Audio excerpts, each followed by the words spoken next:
shenanigans. He has a what? A what? Welcome to SinCast, presented by Cinemasins.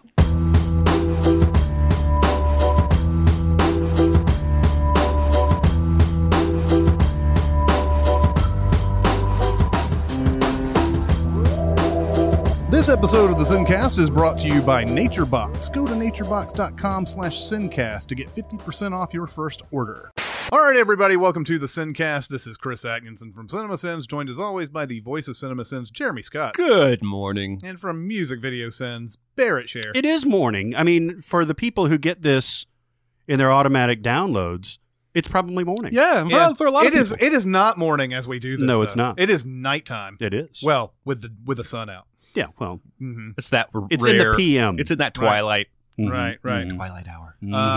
We are officially going to finish our first round Yeah. of the March Madness that is now April Madness and will soon be May Madness. Let the games begin! This is madness. It's madness, I tell you, for the love of God!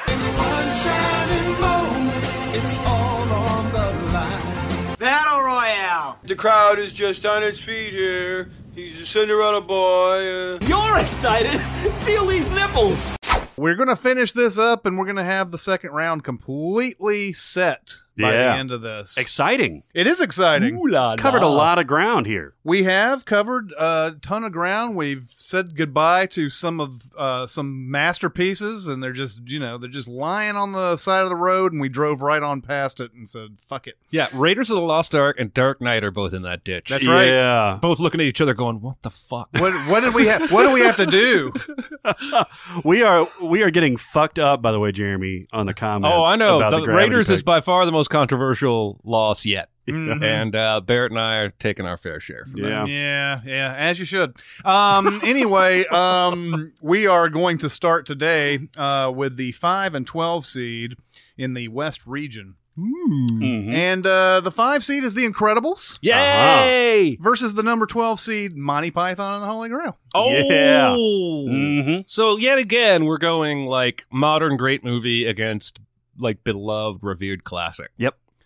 So either way, we're going to piss somebody off. Yes. We're definitely going to piss somebody off. But The Incredibles, I think it's still arguable. It might be the best Pixar movie still. I would argue that. Some might throw Wall-E out there. Some might throw Up out there. But I think, or Ratatouille might be in there. Maybe. I think this movie is more uniformly excellent all the way through, whereas like Up has a great opening 20 minutes and it's good after that, but it's actually after that first 20 minutes, it's kind of average. Yeah. And Wall-E has that opening 30 minutes that's gorgeous and then just gets a little goofy and slapsticky. For Right. The rest of it. Right. And both of those movies can sort of trick you into thinking best all time, Yeah. but it's really, they've got those great moments that are like for the first 30 minutes or so, and then it's kind of average afterwards. Mm-hmm. But The Incredibles is incredible all the way through. It may be almost the opposite because you do have a great set piece at the beginning, but you could argue it gets exponentially greater as it goes on to a great ending. I think so. And what is really shown off by this movie, I think, is Brad Bird's talent and his grasp of basically combining family elements and humor and action. And we've seen him do this in Iron Giant and even the live action Ghost Protocol movie he directed, all the way back to The Simpsons in his early days. He gets it in a way that's why Tomorrowland was such a disappointment to me, and why when people ask me who would you want to direct a movie if they ever made one from your book, I'm always like Brad Bird, because he gets it, man. The action is thrilling, but it's also taking time to be funny, and it's also taking time to underscore these family dynamics that the movie is really most interested in. And let's not forget, there's great action in this too. Yeah. Like the scene with Elastigirl going through the little headquarters and like stopping the doors from closing and using her like stretchiness and everything and getting the kids on the mission doing their thing for the first time. Really, for good anyway. That first moment when the kids are in the woods and mom and dad come out and meet them, and then the bad guys show up in the thing, and then the family fights together for the first time ever, and it's just organic and natural and feels real, is one of the most thrilling things I've seen in any superhero movie. And we always mention it. I mean, it's just the scene of pure joy when he finally learns how he can run on water, basically, and has that little giggle laugh or whatever.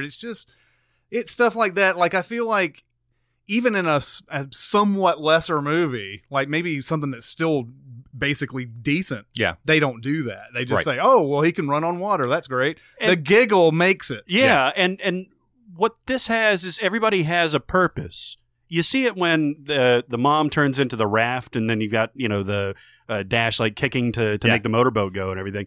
That's what something like the Avengers needs, to where like each principal component has a role in it, instead of throwing everybody in and fighting a bunch of robots. That's what I've always argued about those movies, is that if they could find a way to make it where everybody, all the heroes, have their own unique thing that has to happen for them to succeed, rather than just beating a whole bunch of ass, which is what they do all the time in these things. It's like, oh, what's Hulk doing? Oh, he's pounding a whole bunch of people and robots right now. Okay, what's Thor doing? Doing the same thing, only with a hammer. That's the Justice League trailer, right? Is where suddenly Aquaman is riding on top of the Batmobile and being flung up to fight somebody in the air, where it's like, can't you have like a water feature or something in here where everybody has a purpose? Yeah. Well, one of the things that I think makes Incredibles really sing is the villain, Syndrome, which is Jason Lee in maybe one of his best roles. But in Syndrome, you have a character whose descent to evilness makes sense. He's a huge fan of Mr. Incredible, and he gets rebuffed often at a young age to the point where it hurts his feelings. So he decides, he eventually hates supers, right? To the point where he decides to invent weapons and put them out of business, basically. That's at least a believable, it's very James Bondian, but that's at least a believable character. It's very engaging vocal performance from Jason Lee, and he just chewed into it. But goddamn, I love this movie. The only thing I've ever heard negative about it is that people say it's kind of a Fantastic Four ripoff. Yeah. Which I both see and don't see, but after the last 3 Fast and Furious or Fantastic Four movies we've had, same thing. Fuck Fantastic Four. I don't care what came first. Incredibles did it better. Well, and the movie's gorgeous too. It's one of the most gorgeous Pixar movies, just cartoons in general and everything, especially like when you get into his lair and it's it's all the reds and yellows of that lava that's in the volcano and everything. It's great. Another great director moment in this, where Brad Bird decides to do the voice of Edna Mode. Yeah, so great. And that's just some of the biggest laughs in the movie. Yeah, it's so good. Everything about that is fantastic. She reminds me a little bit. I don't know why. She always reminds me. There's an actress that. And I can't remember, is that who it's patterned after? She's on NCIS or something? Yeah. I don't know if it's patterned after her. I can't remember her name, but it seems like it's patterned after her. It seems like it. It's just fantastic throughout. And I never look back, darling. It distracts from the now. And the whole no capes thing is great. The whole just a general set of reasons why you shouldn't wear capes, and it goes through all these different, sucked into a vortex, and all that. Well, and in this world of the fantastical, right, these powers and these giant robot machines and everything, this movie still nails the moments of mundane human life. Yep. Like that opening when Bob has had that shitty day at work, and then it shows him stuck in traffic, cramped in this teeny little car. Then he gets home and the door won't shut because his handprint is in the door. Then he picks up the car because he's so frustrated. You can't pick up the car at the end of your experience, but every single one of us has been there, right, leading up to that. And I just feel like this is... it's almost perfect. There's really no flaws. Yeah, I agree with you. Now, it goes up against Monty Python, The Holy Grail. Yikes. This is one of the, I guess this is one of the funniest movies we've ever seen. Yep. Taking that King Arthur, going after the Holy Grail and all that stuff is really sort of an amalgamation of a lot of those old tales thrown into one, because they even reference stuff like Sir Gawain and the Green Knight and all that other type of stuff in there.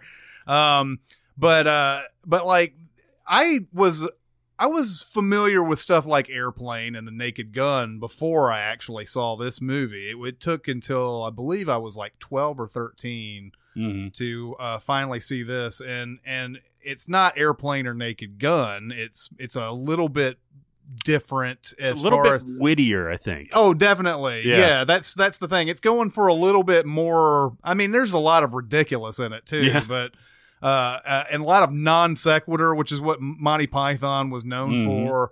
But this is just a troupe of comic actors who are at the top of their game here. Now, I do find it interesting that this movie is not as popular in Britain. It's Life of Brian is their Holy Grail. Yeah, that is weird. Yeah, but Life of Brian is, you can argue, is way more successful of a satire. Yeah.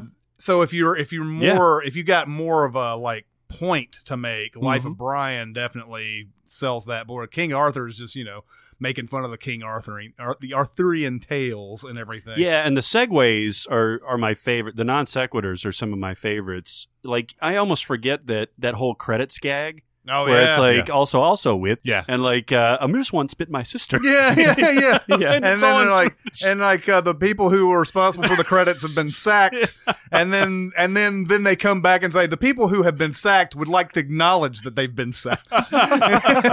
This movie has humor on multiple levels, I think is why it works so well, right? Because there's a lot of great, intelligent wordplay, and even a lot of the non sequitur stuff is pretty smart. But if you're a 13-year-old, 12-year-old boy, just the clumping of the coconuts for horses, or the forgetting what your favorite color is at the bridge, that shit's really hilarious to a young preteen kid. And as you watch the movie as you age, you can see all the other layers that were there.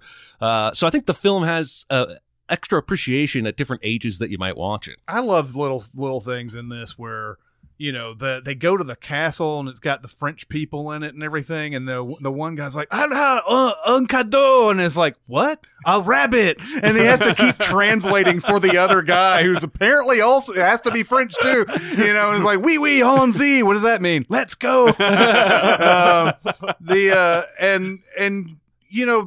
The knights who say knee, that is just patently ridiculous. Yep. It's just ridiculous, man. They make it even. They just keep piling on the ridiculously. Like, they have to go in, they have to find, they're like, okay, we won't let you pass. You have to find a shrubbery, and then they go to this town to find they start saying knee to the woman who has a shrubbery, and you have Eric Idle who's like, oh, what a time it is that passers-by can say knee to anybody. He's like, I'm a shrubber. My name is Roger the Shrubber. Roger the Shrubber. Yeah, it's like, oh, it's even shrubbers have it hard in this period in history. And then they come back, and then the knights who say knee are no longer the knights who say knee. Like, they were legendary knights who say knee. Now they're like the knights who say eki, patang, whatever. And like, and then there's still a guy who says knee in the back. And then it's like, now you have to cut the mightiest tree in the forest with a herring. It's so ridiculous, but it's so fun all the way through. Like, you're right. It's always going after that, just that ridiculous, witty. It's a witty thing, but it's also just insane all the way through it. It's like, if you can put up with a little bit of randomness in your movies, that's what this does in spades. Did you guys ever watch their show? Oh, yeah. Flying Circus? This is a movie that got me into their show. Yeah. My very favorite thing they ever did was that Dennis Moore skit about the guy who steals the lupins. Have you guys ever seen this? I don't know if I've seen that one. He's like a Robin Hood type figure in like old England, and the theme song was Dennis Moore, riding through the plains. He robs from the poor and gives to the rich. Stupid bitch. They have different, every time they sing it, it's different words, but basically he's like, do you have any lupins? He's trying to steal lupins from people. Anyway, Holy Grail led me to a whole world of Monty Python. Yeah. It was my gateway drug. I like how they retain that silliness. It's like the smartest person that like still retaining some sort of gleam in their eye, and it's some sort of relatability, and you mentioned the randomness, like when they're on this whole storyline of the rabbit that guards the cave and everything, and they're talking like, how are we going to do that after the knight gets killed? He's like, oh, we do have the holy hand grenade. And he's like, this completely, I don't know. The holy hand grenade. Then they've got this traveling troupe of Brother Maynard. He's like, and the Lord did grin, and the people did feast upon fruit bats and orangutans and breakfast cereals and limes. Every line in this is quotable. I mean, it just continues and continues. And now they throw that bomb, and I swear to God, it doesn't go anywhere near anything, but it kills it. But we see the bunny in action. It's flying across the screen and is like tearing people's necks off and everything. And then like the sorcerer named some who called me Tim, he's like, oh no, you just thought it was a little bunny, didn't you? Oh no, he just walks off. Yeah, fuck it. It's one of those movies that it either shapes the way you look at comedy or you just think it's the dumbest thing in the world. And I always thought it was brilliant all the way through. A lot of people don't like randomness. I don't think there's no reason to the randomness though. I think it's all in the effort to get a nice gag out of it. It's never like, just throw something at the screen and see what happens. It's more, we had an idea here and we're going to go with it, and it may be a little off, but go with it or whatever. So it goes up against The Incredibles. Is it okay for me to admit that for a good portion of my life, I thought there was a guy named Monty Python? I'm sure a lot of people, it's like Hootie and the Blowfish. People think that Darius Rucker's name is Hootie. Or Pink Floyd. Or Pink Floyd, yeah exactly. Leonard Skinnerd? Yeah, exactly. Mr. Skinnerd. Leonard I Nimoy. thought Leonard Skinnerd was a dude. Give me a break. Yeah. So it goes up against The Incredibles. What's the order? Tough matchup. Starts with Jeremy. Oh, Incredibles. And I don't know if this line I'm going to draw is going to be accepted by the masses or not, but based largely on what you were just saying there at the end, in that Holy Grail does have that portion of the movie-loving audience that it's just not accessible to them. Mm-hmm. Whether it's too silly, too random, too British, what have you. Again, I think it's brilliant. You guys think it's brilliant. But I think Incredibles is more universally considered great by people of all tastes. And it's my very favorite Pixar movie, maybe the best superhero movie ever made. And I'm going to take out a hammer to hit those Monty Python guys back to the back of the line. Man, this is a tough matchup. It is. The only knock that I would put on Monty Python is that ending. The ending is just kind of like... Oh, now, like they didn't have an ending planned and they just kind of let it, they're like, let's have the modern British police force come in and like break this up because it's really just people play acting the whole time. Yeah. Or whatever. Or it's some fusion of the modern with the, Yeah, and it makes you think that those scenes with the historian earlier on, and then like the cops on their trail and everything, are kind of tacked on. And The Incredibles, like you said, man, it's almost a perfect movie. I think Monty Python is my favorite comedy of all time, and that ending is not enough to overtake it. So I'm going to vote for that. There's not a more quotable movie in my world than Monty Python, The Holy Grail, and the fact that we're still talking about this. And it was in 1975 that it came out. My father was into it. Like, generations have been influenced by this thing. So that's my vote. Okay, so your vote's Monty Python. Yes, it is. All right, so it leaves it up to me. I didn't know what the order was, but I had sort of like said, all right, if it's me first, I'm going to say this or whatever. So I'm going to put The Incredibles ahead. Yes! Oh, I'm very excited. Nobody looks upon Monty Python and the Holy Grail with more regard than I do. Yeah. I think this movie is something that definitely shapes the way I write. I mean, it's one of those classic things to me. Airplane, Naked Gun, Monty Python, Douglas Adams. They're all in that same category to me. But I think Incredibles is just more uniformly excellent all the way through. Yeah. And Monty Python has, there's nothing wrong with it for me. I even like the ending too. I just think The Incredibles is just a little bit more of an achievement as a movie, whereas Monty Python is obviously a tremendous achievement as far as joke writing and humor and everything like that. It's not an easy vote whatsoever because I think technically, given both of those movies side by side, I may pick Monty Python more often than I pick The Incredibles because there's a little bit more to get to. My Python always has just like other stuff that you may have missed the last time that comes through and everything. But I think just overall, just for the overall excellence, Incredibles is going to go here. Man, Monty Python's had a rough time of it. Like in its year, it was up against Jaws, and now it's up against the fucking Incredibles. Yeah. Well, it's great. Just because we don't pick a movie doesn't mean we don't like it. That's true. It's just not as good as Incredibles. And that it does take a lot out of me because I think, the way this voting has gone and everything, I feel like I've tended to go towards the older, more classic movie. But in this case, it's a little bit hard for me to pick against The Incredibles. Well, I'm glad you didn't.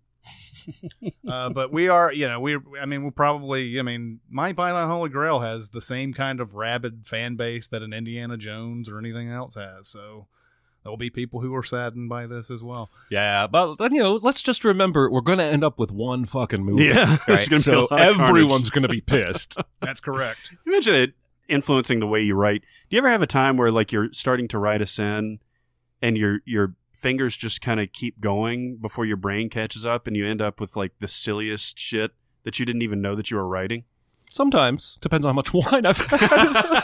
Where like, like it'll just progress and you're like, holy shit, am I writing this? This is not, that's pretty fucking funny. I don't know. I don't know if that's happened to me. I think when I write something super silly, it's because I'll get an initial inspiration to do so and then I'll write it. And then if I need to change some things here and there, I will, if I find another angle that's good or whatever. But I don't think I've gotten to the point where it's like, I don't know. Oh, man. what is this I'm writing? Usually if I get like 3 sentences into one sin, though, I'm like, all right, I'm doing something goofy with this because I have gone on long enough, right? So, anyway. I did that today where I was like, there was somebody that sneaked up behind somebody, put their hands over their eyes, and I ended up with this sin about this guy had his daughter kidnapped by a Russian mob. Nice. Oh, yeah. Nice. Like, where did that come from? When we went to the bank before my wife went to Italy, she had to get some dollars changed into euros. The lady at the bank was like, well, be careful over there. You're a pretty girl. I've seen Taken one too many times. And we're walking out. My wife was like, what happens in the movie Taken? And I was like, you don't want to know. And what the fuck is that lady thinking saying something like that to you? Yeah, no kidding. Jesus. By the way, Linda Hunt is the actress that we were referring to, the Edna Mode character. Oh, okay. Yes. And she's on NCIS Los Angeles. Yeah. Just for all those fans that were ready to... No, God damn it! She's been on a bunch of stuff, though. Here's one of the hardest matchups I've seen. Number 6, the 6th seed, Ex Machina, versus number 11, The Descendants. Aha. So... a couple of years ago, Ex Machina came out and I think sort of blew the doors off of what we expect from sci-fi nowadays. It's a really small movie. It is. But it's got a lot of like great ideas in it as far as, and I think I mentioned this in the 2015 podcast. It's sort of a game theory type of thing. And like there's 3 players basically. And, the one guy is like, how can I get this obvious, like, human who's a robot out of this horrible situation? And, the other guy is just like, can I finally get to the point where, it fools people? It's just one of those things where, like, the guy, it plays on a man's need to save women, and maybe not for the most, I guess, virtuous reasons or whatever. Yeah. It's like, if I save her, then maybe we can be together. Yeah. Well, and he even says at the end, Oscar Isaac does, that, like he knew all of this poor bastard's like search history and all the porn that he'd looked at and the kind of girls. So this robot was designed with all that in mind. Yep. There's so many layers to this fucking thing. Well, I like what you said about how it's a small movie, but the ideas in this movie are huge. They're as big as the ideas in Arrival or bigger. This is a thinking movie. This is the kind of movie that will stay with you for hours, if not days. Oh, yeah. And that is the biggest way I think I'm going to differentiate that from The Descendants. This movie has some deep shit to say about existence, humanity, human nature, good and evil, and I eat it up. It's visually stunning. You want to talk about a directorial debut? Yeah. Like, we praised Sam Mendes for American Beauty. This is every bit as good as that for a debut. Stunning. Alex Garland has another movie coming out, supposedly is looking good, looking amazing. But that's a guy to watch for sure, because this movie is so assured. Like, this guy doesn't have any questions about himself, this story, what he wants to show us, tell us. And I just find that amazing. If I was a first-time director, I'd be second-guessing everything. Yeah. Right? Yeah. And this guy just knew what he wanted and went for it. Thank God he's a genius, and it's great. No, the color scheme, the muted colors throughout this, like it's almost dimly lit the entire time through, except for these bright reds and these bright colors that come out. You got every this once in a while. funky concrete / high-tech computerized, compound that's giving you all multiple aesthetics. Yeah. And, oh, geez. And you got 3 amazing leads in this, Yep. playing very incredibly different characters. Yep. Oscar Isaac, Donald Gleason, and Alicia Vikander. And, I mean, the way that they interact in a completely different mindset from the each of them, where, like you were saying, just kind of like trying to figure each other out. Right. Especially with Oscar Isaac's character is just this massive, quote, drunk all the time. It's just, it's fucking amazing. Well, and I always bring up game theory, and I don't know enough about game theory to be like a super like expert and say assuredly this is what this movie has going for it or whatever. But all 3 have different motives. All 3 have different goals. And her game is basically, can I get this guy to do the impossible for me without this other guy knowing, before he sees it or whatever is. It's an impossible task that she hopes that this guy can do. Meanwhile, Donald Gleason, his whole thing is this isn't right. I'm going to try to, he only thinks he's going up against one opponent. That's what's so great about the whole scene where, Oscar Isaac's got the recording, but while the recording was going on, Donald Gleason does something else that he doesn't see because he figured that he would be recording it and everything. That's just the exciting part of it for well, me. and everybody's trying to manipulate somebody else in this movie. There's like you said, 3 different key players with different motivations, goals, and manipulations, and the ending is just super satisfying for something that could have, I think, turned out really trite and cliche. Yeah, no, great it's reveal. Surprising. It makes sense to everything we've seen up to that point, and it excites me about where the story might go for at least whoever's left alive. Yeah. Yeah, I think that it's one of those movies that if you're just passively watching it, you're going to be like, oh man, that sucks for Donald Gleason at the end or whatever. But you're also, if you think about it, you start realizing, his ideas his thought process wasn't totally pure in this whole thing. And that's why him being, in his situation at the end is kind of, it works for me. It's like, Oh, yeah. Is he the protagonist? I think she is. Yeah, right? yeah. At least by the end. It's hard to root I for guess if you're an AI, though, Yeah, but that's what makes it awesome. I guess if the protagonist is supposedly a person who sets the story in motion, because there's an argument I saw, like I was listening to something on the Die Hard audio commentary. They were talking about how technically Hans Gruber is the protagonist of the movie because he's the one who sets the action into motion.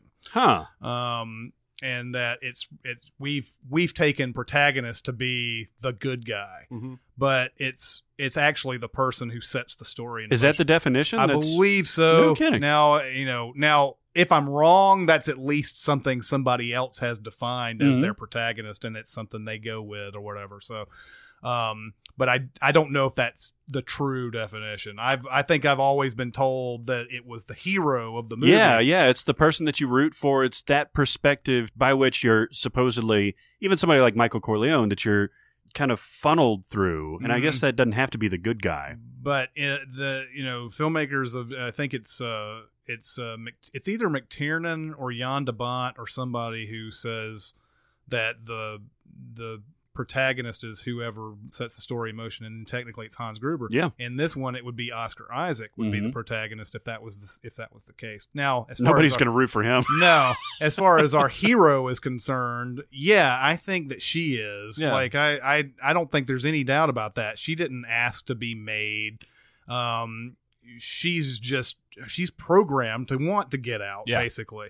So I don't think we can blame her for any of her actions. And she's not given a sense of morality or anything where it's like, well, this guy's going to be trapped in this compound forever and everything. That's not the point. The point is to get out. So you're talking about, you could talk about it forever because there's so many different layers to it. It's amazing. It goes up against The Descendants. Yeah. Alexander Payne is almost always excellent. Perfect. Yeah. I mean, everything that he's done. I mean, even movies that sort of waver a little bit, like Nebraska and stuff like that aren't necessarily his best movies. They're still entertaining. His next one's a sci-fi movie. Really? I read about it because they showed some footage at the theater owners thing last week or whatever, and it's got Matt Damon in it. Huh. And it's about this company that can shrink you down to like 6 inches tall so that you live tiny lives and take up less resources on the planet and save more money because you have to spend less on like electricity and utilities and food because you're tiny. Oh. And it just made me think, man, I wish this guy had done some kind of quirky sci-fi format before, because I would love to see where he takes the humanity of his characters in a sci-fi kind of world. It's funny. Now I'm going to have to look this up, but Alexander Payne was on the screenplay of something just atrocious that's like maybe in that sci-fi world. I'm going to look it up real quick. Was it Event Horizon? We actually send it because I remember seeing the credits at the end, and I was like, Jupiter Rising? ooh. I'm getting a real Jupiter Rising vibe from that Valeria and the whatever, the new... Look it up real quick. I'm getting an Ender's Game vibe from that. Yeah, it's either way, it's not a super awesome vibe. No, it's not. And a Pandora vibe, too. It's like a $200 million movie. Is it that much? Yeah. Holy shit. Jurassic Park 3. Oh, Alan. But The Descendants is this is just a great movie. It's sort of got, I guess, a couple of things going on at once. Clooney goes out to Hawaii, and they're like, his whole family is selling off this land or whatever. He's got a few days before he has to actually sign the contract.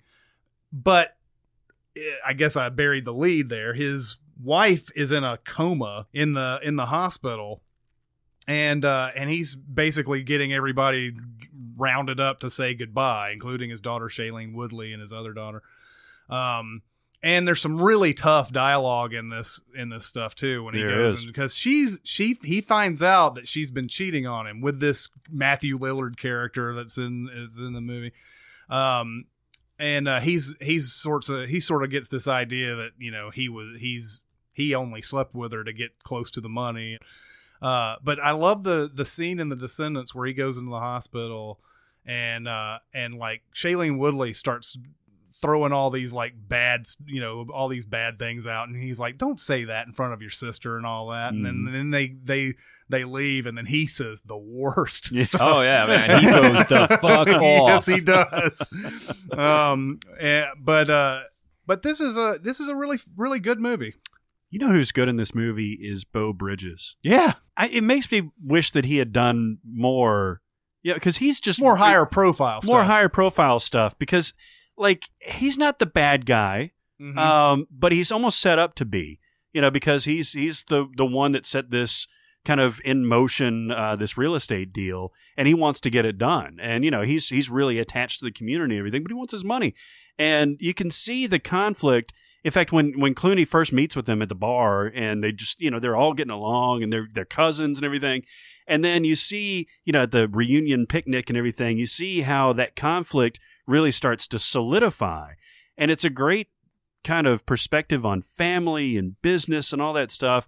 And it's grounded in really, really great performances. Well, and that's the sort of the double play of the title, right? Is that, you've got Clooney and his wife's immediate descendants, their two daughters, this family dynamic. And you meet the father, Robert Forster, the mom. Hilarious scene. The boyfriend that goes along with them on the journey. The boyfriend's hilarious. Is Spicoli levels awesome. Yeah. But then, you also have this land deal, and that these people only have any claim to this land because they're several generations descended from original Hawaiians who owned that land. And so there's multiple levels of meaning here. There's multiple interesting dynamics and emotions. It's one of the most surprisingly deep movies. Like, I think it would make a great double feature with Forgetting Sarah Marshall. Because they're both set in Hawaii, and one would be a comedy and one would be a dramedy, but you'd kind of get this steep in this Hawaii angst. No, it's great because it shows you a different side of Hawaii, like the actual natives there. And the people, where it's not on resorts all the time. It's all flowers and luau's and leis and stuff like that. It's really cool because nobody ever sees that sort of Hawaii. I don't know if I didn't watch Aloha, Cameron Crowe's Aloha. I did. It's not very good. But no, it's really cool to see something like that. I like seeing different perspectives of things that you only see the good of, and that's what this does. Is this possibly Matthew Lillard's best performance? I think SLC Punk is his best. Yeah. But this is his most nuanced, I think for playing sure. Shaggy is his best work. Yeah, well, and there you could argue that what he did with the script and Scream, where he didn't have much to work with and still turn that into one of the most memorable characters of the movie, could be as well. But yeah, nuanced is the right decision. It's a non-Matthew Lillard performance. Because he looks like he actually genuinely was in love with with his wife and everything, and it's easy to like immediately be like, oh, he was definitely going for the money and the all this other trying to get in, and everything is nefarious about his cheating, helping Clooney's wife cheat isn't a great moment for him, but he actually looks like he's. He was sincere in how everything went down and everything. So. Yeah, he actually says that he didn't love her and that they got the great scene in the house, this really tense scene when Clooney and Shailene Woodley show up and Judy Greer's like having wine with the girls outside or with the girl outside. And like he goes in and tells him he knows. And this, you're right, man. It's a great performance where this shock and you could tell like cold chills just running down his spine. He's like, don't tell my wife. But I love how she already knows. Yeah. Like she's already figured it out in the last few minutes. And so she ends up showing up at the hospital later and George Clooney's like, what? She's like, I kind of figured when you kept showing up on the beach outside our house. What I like is that at the beginning of this movie, Clooney and Shailene Woodley don't have a good relationship. She's off at college. She's getting in trouble, going out drinking. And there's tension there. But then as they discover the comatose mom's cheating and they embark on this adventure to investigate and learn more and then hop to the other island and hunt this guy, the father and daughter begin to bond slowly over this terrible thing that is only going to beget some other terrible thing when mom dies, because they're leading up to pulling the plug. It's not just, she's on a ventilator, respirator, whatever, and they're going to manually cease her life. Yeah. It's big, deep stuff. And God, how do we compare these two movies? I don't know. You're right. One is more emotional, obviously. Yeah, and one is way more intellectual. Yeah, but they both have big ideas. They do. Yeah. It is like I said, when I saw the matchup, I was like, man, this is they both just throw the gauntlet down. They do. And neither one can claim like a classic status over the other. They're from relatively the same era. I'm sitting here before you. I have no idea what the fuck I'm going to do. Well, you're going last. Good. I have extra time. Yes, you do. You get overtime. As I talked about the Descendants, and this is the blessing and the curse of this kind of format, where we talk about it and then we kind of almost sway our opinions last minute, because The Descendant is the last one that we talked about. Now it makes me want to vote for that. But Ex Machina is start to finish, man, so perfect, so perfectly paced, so perfectly acted, scripted, directed. The ideas are fully formed. It's not a real long movie, I don't think, but it's self-contained, but it doesn't feel rushed or slowed, which is funny. That's going to come up later on. I got to go for Ex Machina, I think. I don't feel great about kicking either one of these to the curb, but I think Descendants may have just like it's a 98% and Ex Machina is a 99%. Yeah, there isn't much difference in quality in these. I think the Ex Machina just has more going for it overall. I'm going to pick Ex Machina, and Jeremy's vote doesn't matter. Let you off the hook. It's all right. Yeah, I don't have to look bad anymore. But yeah, Ex Machina is one of those movies that I'd heard so much about, and it's one of those rare type of things where you hear so much about it, and then you go watch it, and it's like either meets or exceeds expectations. So I'm going with that. I would have gone Ex Machina too. I saw a comment. Remember back when we did that question about the best and worst examples of nudity in films? Yeah. And I saw somebody comment that Ex Machina is a good example because there at the end, she's almost putting on nudity and becoming and embracing the human side of her identity. And even though there's explicit nudity on the screen, that scene has never felt titillating to me. It's always more felt like sterile and scientific. Yeah. So, anyway, it's Ex Machina all the way. It's an A+ super duper home run, and The Descendants is great. You should watch it, and it's not a knock on that, but Ex Machina is one of a kind. Ex Machina, baby. All right. Good stuff. Oh, wow, I can't wait for that next matchup. Yeah, Sorry. we have another pretty amazing matchup here. Oh, boy. Number 7, Zero Dark 30. Good movie. Versus 10, Brokeback Mountain. Yeah. Oh. They're both about Saddam. Yeah, in a way. Actually, neither of them are about Saddam. I mean, Osama bin Laden. Will you cut all of this out? It'll be an outtake for sure. Damn it! Hey, Satan, let's fuck. I love you. Zero Dark 30 is a movie that I don't know if I've ever seen something that really happened this riveting before. And it may be just because it was so soon after it had happened. Yeah. It was like 2 years maybe after I guess so. After Osama bin Laden, they got him, the SEAL Team 6 and everything. We had heard. I mean, we had envisioned this in our minds, what it was like. Like we had heard the mission and everything. In specifics, we had heard. Like sort of unprecedented. Like just like got all the details we ever wanted. So we had this in our heads. The fact that Catherine Bigelow goes through this and makes this even better than what I had envisioned in my head.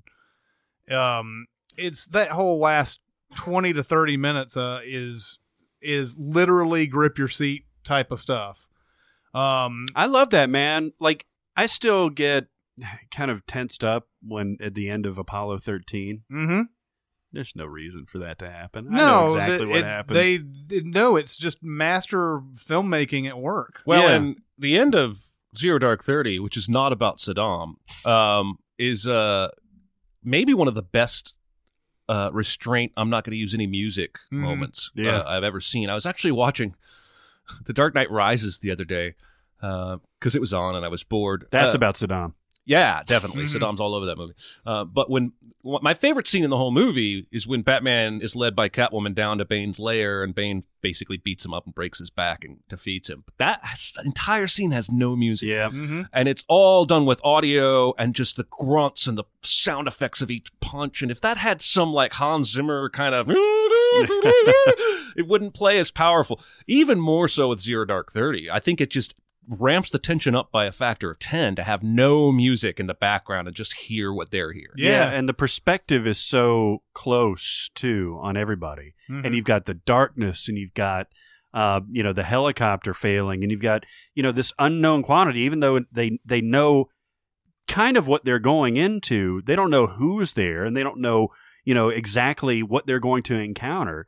And the precision of this and the way the camera is so close up on everything is just terrific. Yeah, and, let's not forget that this scene is not nearly as effective if we don't see Jessica Chastain's sort of journey from the place where they're torturing the dude at the beginning and then doing actual basically detective work essentially to find the smallest of details and thinking of things in a different way, to think about stuff like the names are similar, but it's probably different people. They're looking for this courier. Yeah. And there's this one guy that keeps coming up that they say, well, he was killed, or I can't remember what happened to this person. And they were like, what if they're saying this is a different person with the same similar sounding name or whatever?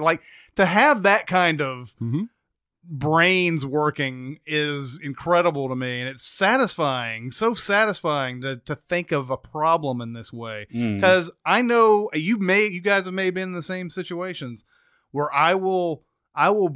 somebody will be bringing their plight to me, and I will say, well, maybe they didn't mean this, maybe they meant that, and a lot of times people just shrug you off, and it's people take things a little bit too literally a lot of times. And in this case, to find bin Laden, they had to really sort of not take everything so literally and everything. It's an uphill battle to find bin Laden in the first place, but she's got to go through all this bullshit to even get to the point where she's in that position. It's almost like she's fighting her own coworkers and bosses for as much as she is any intelligence. Mm-hmm. Yeah, she's got that really great and almost explosive scene in the hall where he's just saying you got to move on from this. And again, he's not necessarily the bad guy, but he's the impediment. Well, and you think about this though, that's the other thing that's great about this movie is that all the people who are doubting her are not bad guys.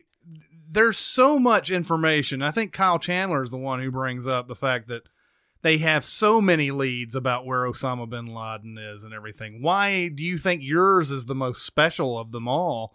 Why is your, one in a million shot the one that we're going to send all of our money towards? And it's such a tough situation because, you're sitting there going, we feel like she's right. But if you're someone in a powerful position, how do you say, oh, yeah, she probably nailed this? It's almost like by the time he was killed and by the time this mission was over, America had almost moved on from bin Laden. They were tired of it. They were like, that's the thing. I guess there's other fish to fry. Stands out to me in the movie is that there's multiple scenes of higher ups in the intelligence community giving them shit about not having found him yet. What are you doing? Where is he? And yet she still faces such a struggle. They're so desperate to find this guy, and yet the girl who's on the right track still has such an uphill struggle to convince anybody that she's maybe on the right track. Well, it's the same. It's sort of the same stuff we heard about the aftermath of 9/11, right? There were a lot of warning signs, but there were also probably a lot of warning signs for 15 years before that. And it becomes to the point of which one do you take seriously? Right. Yeah, you have to filter the noise. I mean, there's a ton of shit that she has to go through to even get to this point. Yeah. So the journey that she takes, and of course, I love it when it gets to the ending of this movie and her task has been fulfilled. Yeah. She gets on that plane. She's by herself. Yeah.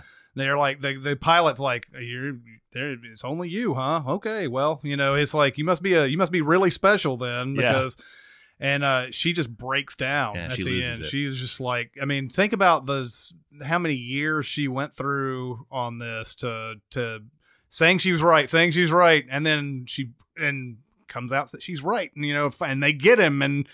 Based on her knowledge and everything. It's just a great ending. I just feel like there were so many emotions over the last 6 to 8 years that she just had to set aside because she's so laser focused on this task. Everything from small daily emotional moments to big family stuff or relationships or what have you to that, yes, we got him, and that vindication that I was right. And I just feel like it's every emotion coming out of her at one time right there. And she's just bottled it all up for so long. It's fucking fantastic. I love It's a Jessica great movie. Chastain. Oh, I do too. I love her, man. Yeah, she's great in almost. You know, everything she was does. supposed to be in Oblivion. Really? I was reading about this yesterday. The article was very sneakily, clickbaitily titled, and it pissed me off because it was how Tom Cruise helped make Zero Dark 30. Oh, And the whole article's about how Jessica Chastain couldn't do both and chose to do Zero Dark 30, and Tom Cruise cast this other girl in this movie in Oblivion. And I'm like, where does it? I thought it was going to be like Tom Cruise reached into a trash can and pulled out the script to Zero Dark 30 and handed it to an executive. But anyway, she was supposed to be in Oblivion, but couldn't do both movies. There's a great scene too in this where she's in the boardroom. James Gandolfini is, I guess, either I don't know what he plays. He's a Secretary of State or he's like a general defense or something like that. And he's like, how much percentage would you give that Bin Laden is there? And the one guy is like, I think it's Chandler. He's like 60%, or some other dude says 60%, maybe even lower than that or whatever. And he asks her, and he's like 100%. Yeah. And she goes, okay, I know that absolutes freak you guys out, so 99.9%. But yeah, Zero Dark 30 is a great movie throughout that ends with an absolute like emotional bang, and it's a fantastic movie that should have gotten a lot more recognition when it came out in 2012. It did for a while. I think it was a Best Picture shoo-in until everybody said this movie endorses torture. Yeah. And I really don't just believe missing the point entirely. Exactly. I don't believe that is the case at all. But it goes up against Brokeback Mountain. Yeah. Now this movie's definitely about Saddam. I figure if I just keep making that. See, the problem is Three Kings was on today, and it was that scene where they're trying to get all those dudes out of that fort, and they decide to fake like Saddam's coming up in this limo, and this guy comes up in a car, and he's like, Saddam's coming! He's going to kill you for betraying him and failing him! Get out of here! Then they see this limo in the distance, so I heard Saddam like 19 times today, trying to carve myself an excuse. Brokeback Mountain is one of those movies that I am starting to land on whenever I see it in the movie channels when I'm flipping around, because you don't have to go more than 5 or 10 minutes to see some pretty incredible acting and some pretty subtle, restrained filmmaking from Ang Lee, I think. Yeah. You put this in so many other directors' hands, and this would have been heavy-handed or ham-handed or saccharine. And Ang Lee just kind of hangs back and lets these two characters in the mountains just kind of suck us into the story and their relationship. Well, even at the point where the one scene that everybody's either dreading or looking forward to is shot with a lot of restraint. In this. Yeah. I mean, for some people it's not restraint at all. It's two men, but it's one of those things where it's like they could have. I mean, I think you're talking about other directors. I think if this was like Paul Verhoeven, it would have been like it would have been like we would have been seeing a lot of nudity and like crazy stuff going on and everything. And there's an argument for that, I think, but I think the restraint is a lot. I think that's the angle you should take it at. But yes, the performances are what draw you into this. Heath Ledger, this is, believe it or not, and I think I've mentioned this before when we talked about The Dark Knight. This is a movie that I believe that he could do The Dark Knight with because his acting is so good in this that I was like, he could take on anything, really. If he can do this, he can do anything. But this one kind of came out of nowhere, right? Like, did we have an indication that he was this good before Brokeback? Yeah, 4 feathers. The Patriot. I mean, 10 Things I Hate About You showed. I mean, he was basically the heartthrob. Charming. No, he could have easily extinguished after a movie like that. Yeah. You would never seen him again. He had done some like smaller things around this that maybe they weren't high profile or anything, but I mean, he was basically a good actor. Yeah. Then something high profile. He got a lucky break. He got something high profile here, and he was able to show himself off. And then he was able to translate that into. Well, he translates that into the Joker, but he didn't get much of a chance, unfortunately, to go beyond that. But what's crazy is that Heath Ledger's amazing in this, but Jake Gyllenhaal, I never think gets enough credit. No, he doesn't. He's terrific in this. He's Gyllenhaal amazing. Jake Gyllenhaal doesn't get much credit in general, I don't think. No, that's what I'm saying. I think, no, I mean, like, today even. Like, I think even now when people sort of know who he is and know that they're going to get a good performance out of him, doesn't really exactly translate into, like, everybody going into the theater. It's very much like comedy, and I'm going to say pardon the pun given this movie's topic, but it's like the straight man and the crazy man, right? Like Heath Ledger has the more colorful role, and Jake has the more straight man role, pardon the pun, because they're not straight. That's right. See what I'm making I that see that. I saw where you did there. And so it's almost always that way in comedy too. Like Jason Bateman doesn't get his just dessert for his comic timing because it usually goes to the Will Ferrells and the crazy people that are playing off of his excellent straight man. And so, I agree. Jake doesn't get enough credit. I don't think Michelle Williams gets enough credit for this movie because she has to carry so much of what her character's feeling in her face and her body language. And she doesn't have a lot of dialogue. She did get an Oscar nomination, but you're right. I think it's easy for a lot of people to forget about her performance. She has her wants are so small. She wants to move closer to town so we can go to church socials more often and the girls can have somebody to play with. If we're going to have another kid, she just wants to be able to pay for that kid. She doesn't have any idea what's coming when she looks out that window and sees the two of them making out in her driveway, which is the stupidest thing Heath Ledger does in this entire fucking movie. He cannot wait to be completely out of sight. Well, and he pushes him into the wall and then hopes. He's the one who lays it out for him and says, this thing between you and me, we can't do that out in the real world because they're going to, we'll probably get hurt or killed over it. Yeah. And of course, Jake Gyllenhaal's character does by the end of it, which also leads to that, is it a down ending for Brokeback? I would say it is. Yes. It's just that it ends on such that emotional, I don't know, it's a high almost that he gets into that. He gets that jacket that he's kept in the closet and he's like holding on to it. Yeah, it's a sad ending. I wouldn't want to say high, like that made me feel good after I left, but it's more of a, what am I trying to get at here? It's just something that just takes your breath away by the end of it. And it's just one of those things you're like, yeah, man, it's just an unfortunate period of time and everything. Even today, I think you could run into something like that too. Depending on where you were. Yeah. What I like about this movie is that the conflict is never, do they care about each other? Yeah. Right? Will they or won't they? The only conflict is where we are in time because Jake Gyllenhaal is a little more progressive and wants to push the envelope and try and live as a gay couple, even if they have to be discreet. And Heath Ledger's character, Ennis, is just not, he doesn't see the world as a place where I'm built different. The world will not accept me, so we can't do this. But they both care about each other equally, even though they end up physically fighting about this like multiple times. It's just heartbreaking. I think whatever your views on homosexuality or what have you, or gay marriage, it's a heartbreaking story of two people who are in love that they're not allowed to be together. Yeah. And one of them realizes it and one of them doesn't, and that's what makes it so hopeless and sad. Is it kind of an offbeat Romeo and Juliet, would you say? Oh. Yeah. Yeah, I could see terrible. that. I mean, it's star-crossed lovers, it's basically. It's not rich families who hate each other or anything like that, and that's the reason why they can't. It's more, I guess, society is the rich family or whatever.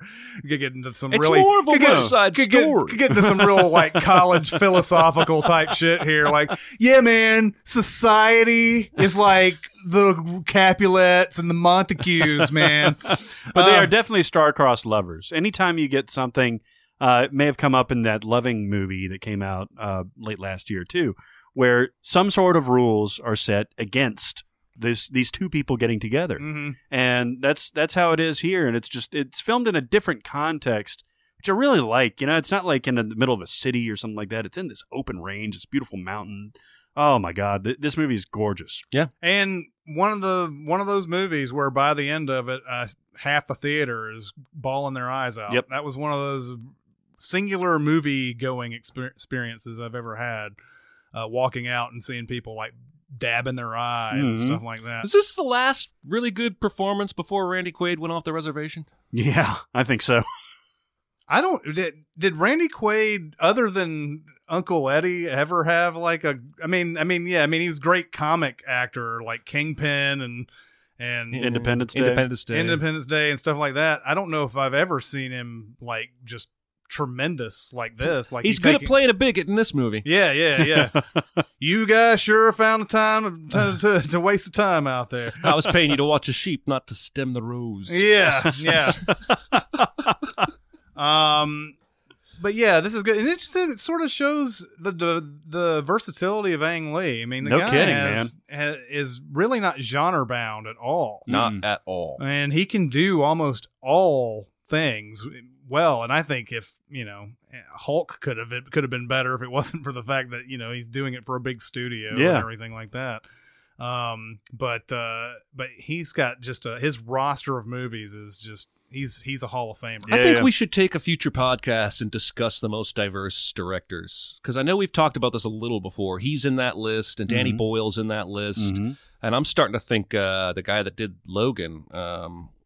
James Mangold. Yeah, that James Mangold is in that list. People who have just a very diverse film backgrounds. But Ang Lee, I think, is what makes this work. I mean, the performances, obviously, but you put this in the hands of another director, and it's a Lifetime movie. Yeah. Okay, so very tough decision here between these two movies. Yep. Who's first? That's you. It's me. Son of a bitch. Okay. Son of a bitch. That son of a bitch. I am going to go with Brokeback Mountain. Uh-huh.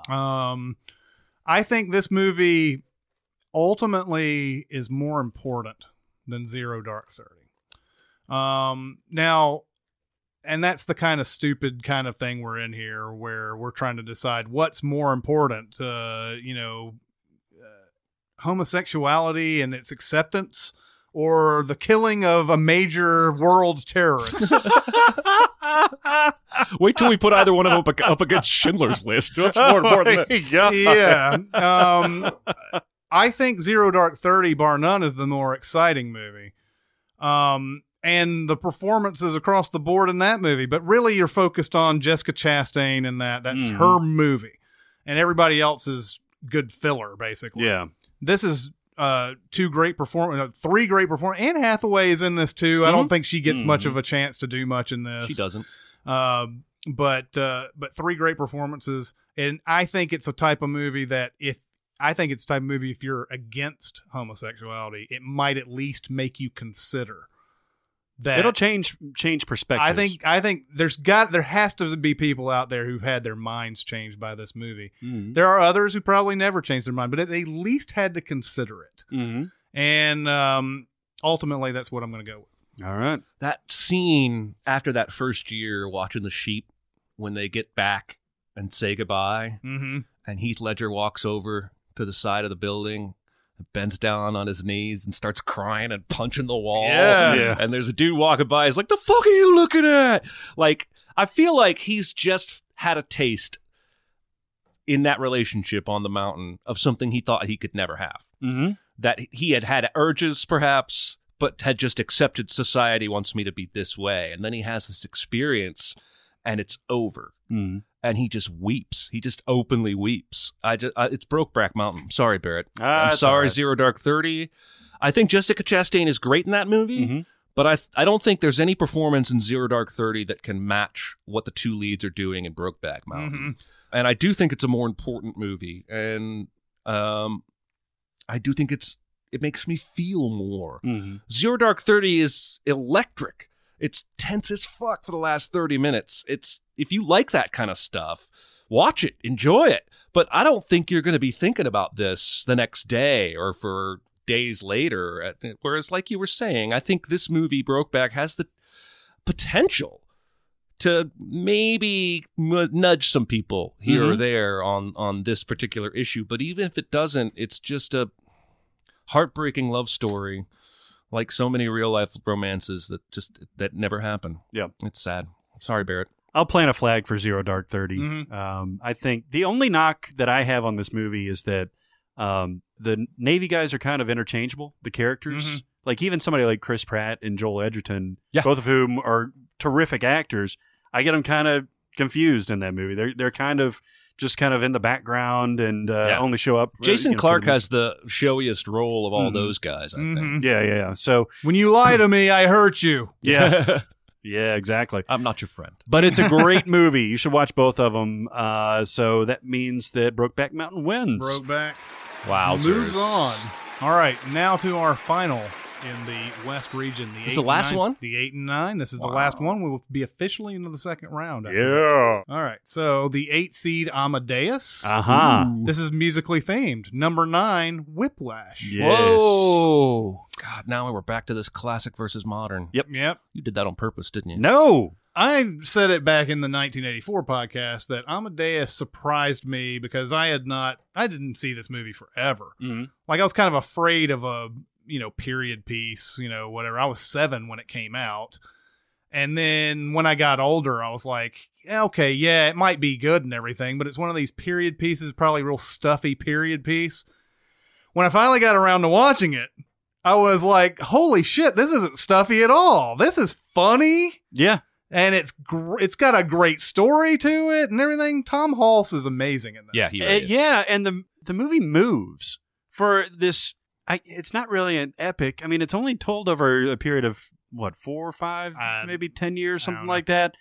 So maybe it is technically, but it moves. And the last time I saw it, I watched the director's cut, which is long, but it moved. All of a sudden you're in the part where Salieri's helping Mozart compose his last thing. Like it just kind of goes and goes and goes, and you got these wonderful. Tom Hulse is so great because he's such a fucking free spirit. And you think of Mozart and you think of these great composers as being singularly focused. But Mozart was out there fucking getting drunk, drinking his face off, screwing around with women, things like that. And he's just this character. He's not just this stuffy composer, I will make beautiful music. He was incredibly prolific, but he was also not pigeonholed. And that's what I think is cool about this movie. It lets that come out. I saw a bit of this since we voted for 84, which I guess was like a year or half a year ago. But I've seen bits of this since then, and Tom Hulse reminds me of that Chaplin-era Robert Downey Jr., in that just a little bit unhinged, unpredictable, kind of wild in their eyes. Does that make sense? Yeah. Like Downey Jr. is much too old now if they were to remake it or whatever. But back in that, like when he was making 2 Girls and a Guy with James Toback, and then that era when he was doing a lot of ad lib and free spirit, he was movies. Unhinged back then, man. Yeah, he would have been great in Amadeus. But you're right. If Tom Hulse is not so good, maybe this movie is not even being discussed right now, right? Like you have to have a pretty charismatic lead to carry a movie like this. Well, and is our lead really Mozart in this? I mean, you have Salieri, F. Murray Abraham, who really sort of carries this movie. It's through his eyes. Of course, the movie's called Amadeus, but it's about his sort of like, this is a guy that probably to the average music listener is just as good as Mozart, but it's one of those Good Will Hunting type things where there's really no, the average person can't see the difference between Will Hunting and the professor, right. But, he's one of them. Well, and there's no better example of it than when there's that march that Salieri has composed, and it's perfectly fine. The royalty, the nobleman or whoever it is like, this is perfectly fine. Mozart, can you play this for us? And he takes the music and he's hammering it out, not even looking. Yeah. He already knows the music, and then he puts his embellishments on it, and you see Salieri's face just this cloud come over him, and saying like, I can't come anywhere It's so funny near to where me he's that at. you mentioned Good Will Hunting, because I've always gotten that from Skarsgård's character. Like, he's a little jealous. Yeah. Oh, yeah. Right? Yeah, Like, definitely. He professes to want to help this kid. He probably really does, but he really wants to help younger him. Yep. And he really sees how much of a failure he is compared to what this kid's going to be able to accomplish. And he wants the glory for when that guy becomes something big. The Good Will Hunting has that scene in it where it's the, you know how easy this is for me? Yeah. This is a fucking joke and all that. And he sets fire to the equation and all that. And like, as he's walking out, it's like, yeah, there are only a few people on the earth that can see the difference between you and me, but I'm one of them. Yeah. And it's the same thing here with Salieri, because, I mean, I don't think very many people have the exquisite taste to know, well, that's perfectly fine versus something that's, amazing or whatever, when it comes to stuff like that. And it is kind of a, it's a heartbreaking thing to watch him.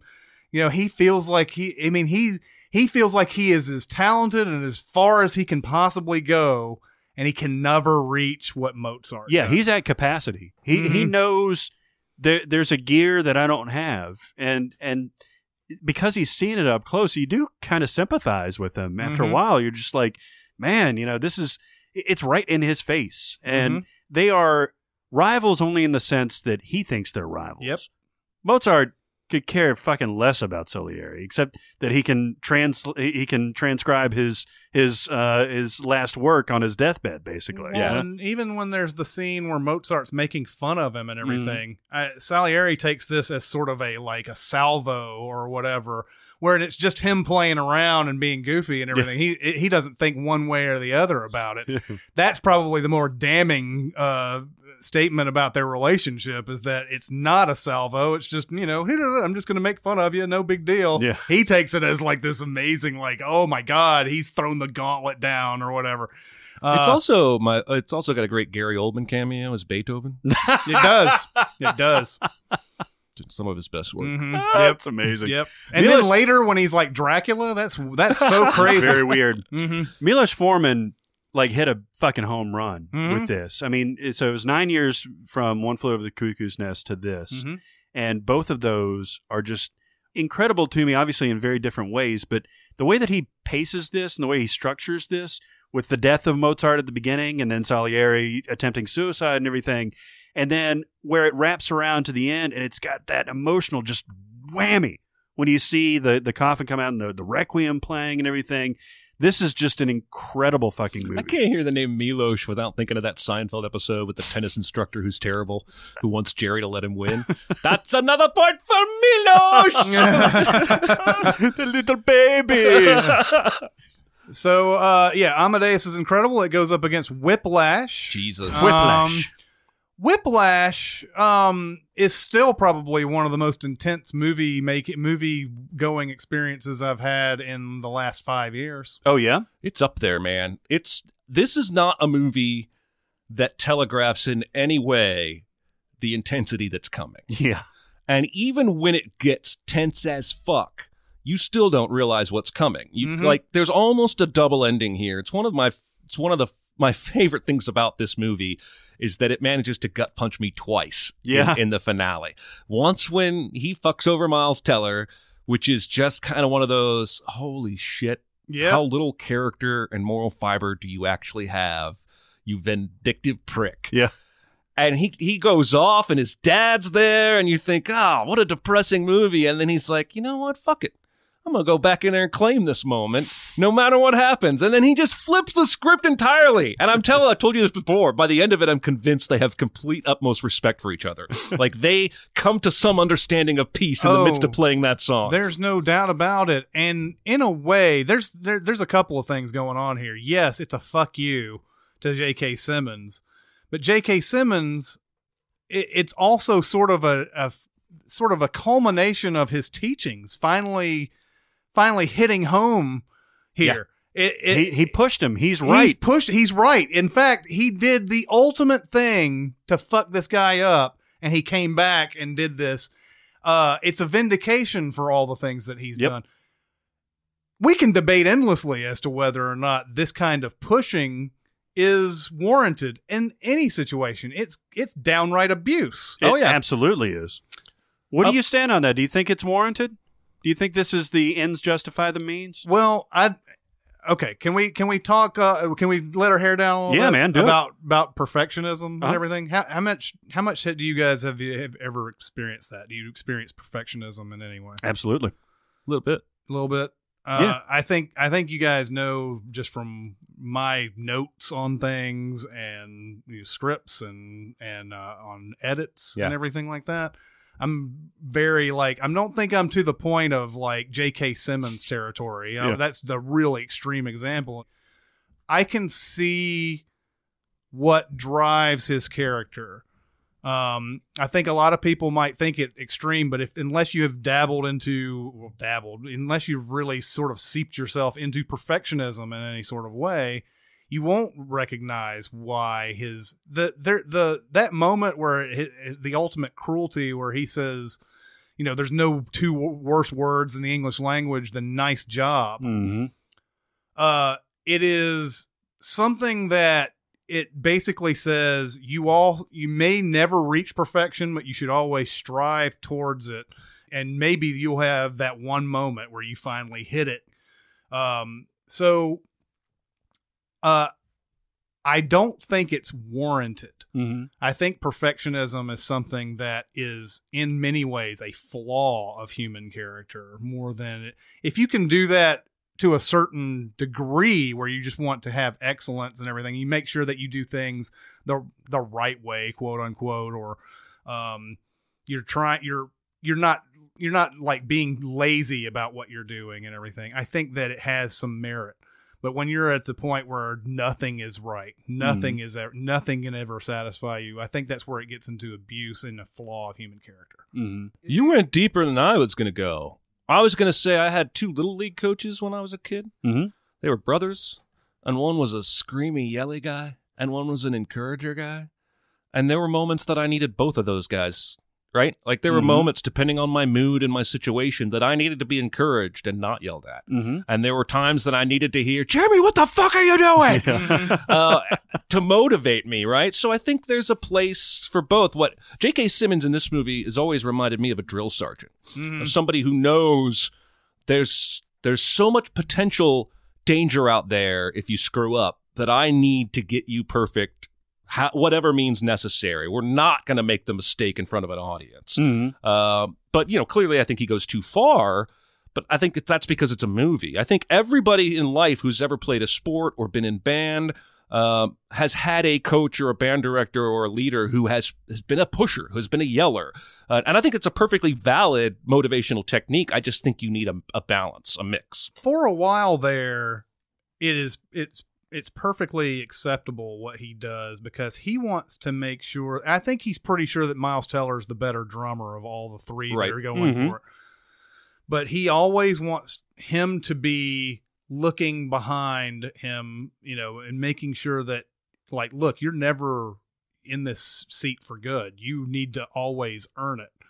And I think there's some good to that. Now, obviously, throwing drumsticks and hitting people and throwing stuff around and all that's where it gets into the abuse situation and everything. And that scene, now you said something pretty interesting about the scene where the 3 drummers are basically just getting cycled around and everything. They are off, like he says they are, which I don't recognize. I never recognized that. Yeah, I always took that scene as he's just fucking with all of them. I think he is, but I mean, it works on several levels because yes, they are getting off, but he's not giving them a chance to get in any sort of rhythm, which obviously you need to do as a drummer. Yeah. This movie drives me crazy on a very different level in that, yes, I understand drill sergeants and sports and stuff like that where you have to, really push and scream and do everything. This is jazz. This is the most unformed art that you can imagine. And yet he's so precise with these songs that are so written out of chaos, basically. There's all these moving parts. He's talking about improv with Charlie Parker and all these things, how they all, take this and take that, take these parts and that kind of thing. And yet he's driven to this precision, which is so strange to me in this universe. He makes the comparison about Charlie Parker, throwing the cymbal at somebody's head. Okay, that's one thing, but in his head, he's probably not like going over and over and over and over and over all this repetition. Miles Davis is the same way. I mean, he was whacked out of his noodle on fucking heroin half the time that he was creating this stuff. So the fact that it's in this universe, I know that it exists, obviously, but it's just so strange to me that this is where all of this tension comes from. It works perfectly, though. Well, I think I agree and disagree because I agree completely that jazz is a much more free-form musical art form. But I feel like that's more about where the song and the instrumentation goes. There still has to be technical precision to the players, especially when we come to tempo. No more important with drums than it is anywhere else. So I still kind of get it, that even though it's a free-form art form, I guess, he still has a vision. He's still the boss of this, the leader of this, the band director. This is what he wants this song to sound like. Anyway, he's beholden to the page is my point. No, I get that. But he still is, I think it's ego. I think there's a mix there. He's not like the pure musical prophet. There's still some personal demons in there. Yeah. Like, I think he might even rather be a performer than a director and whatnot. I'd love to see a prequel when he was in jazz Exactly. school. I mean, that's the whole thing of the ends justifying the means for this particular cat. He doesn't care how it gets to it. It's his vision, and there's no room for somebody else's vision in that vision. Yeah. Which is what's fucked up to me, is that someone's idea of perfectionism, J.K. Simmons' version of perfectionism, is not necessarily Miles Teller's version of perfectionism. Yeah. And that's why he has to push the pupil to get to another level that he probably can't even get to. Yep. And so that's what you can tell how much I love this movie, because I can get into all the nitty-gritty points of that stuff. But that's the central conflict can be teased apart so much that I love it. I love it. Yeah, and it just goes to show, I mean, obsession and how far one's willing to go. Miles Teller is the perfect character for this, in this, because he's going out with a girl, and it's going very well and everything, and he decides cold turkey to just drop her. Yeah. You know, it's like, look, to be really good, I can't be focusing on anything else but my drumming. That's a fucked up scene too, It man. really is. Where he's almost emotionless. He's like, what's the problem? And it's a point too where I think he ends up like inviting her to come out and see him and everything, and sort of expecting like there to be like some sort of like reunion or whatever. And it's like, you went as cold-hearted as possible on this. You're basically saying there's no way I can be a good drummer if I date you and go out with you for like 4 hours in a night or whatever. So we have a difficult decision here. Yes, we do. Amadeus versus Whiplash. Who's first? Jeremy. Well, I'm going Whiplash. Mm-hmm. Trying to think of what to say to support that decision.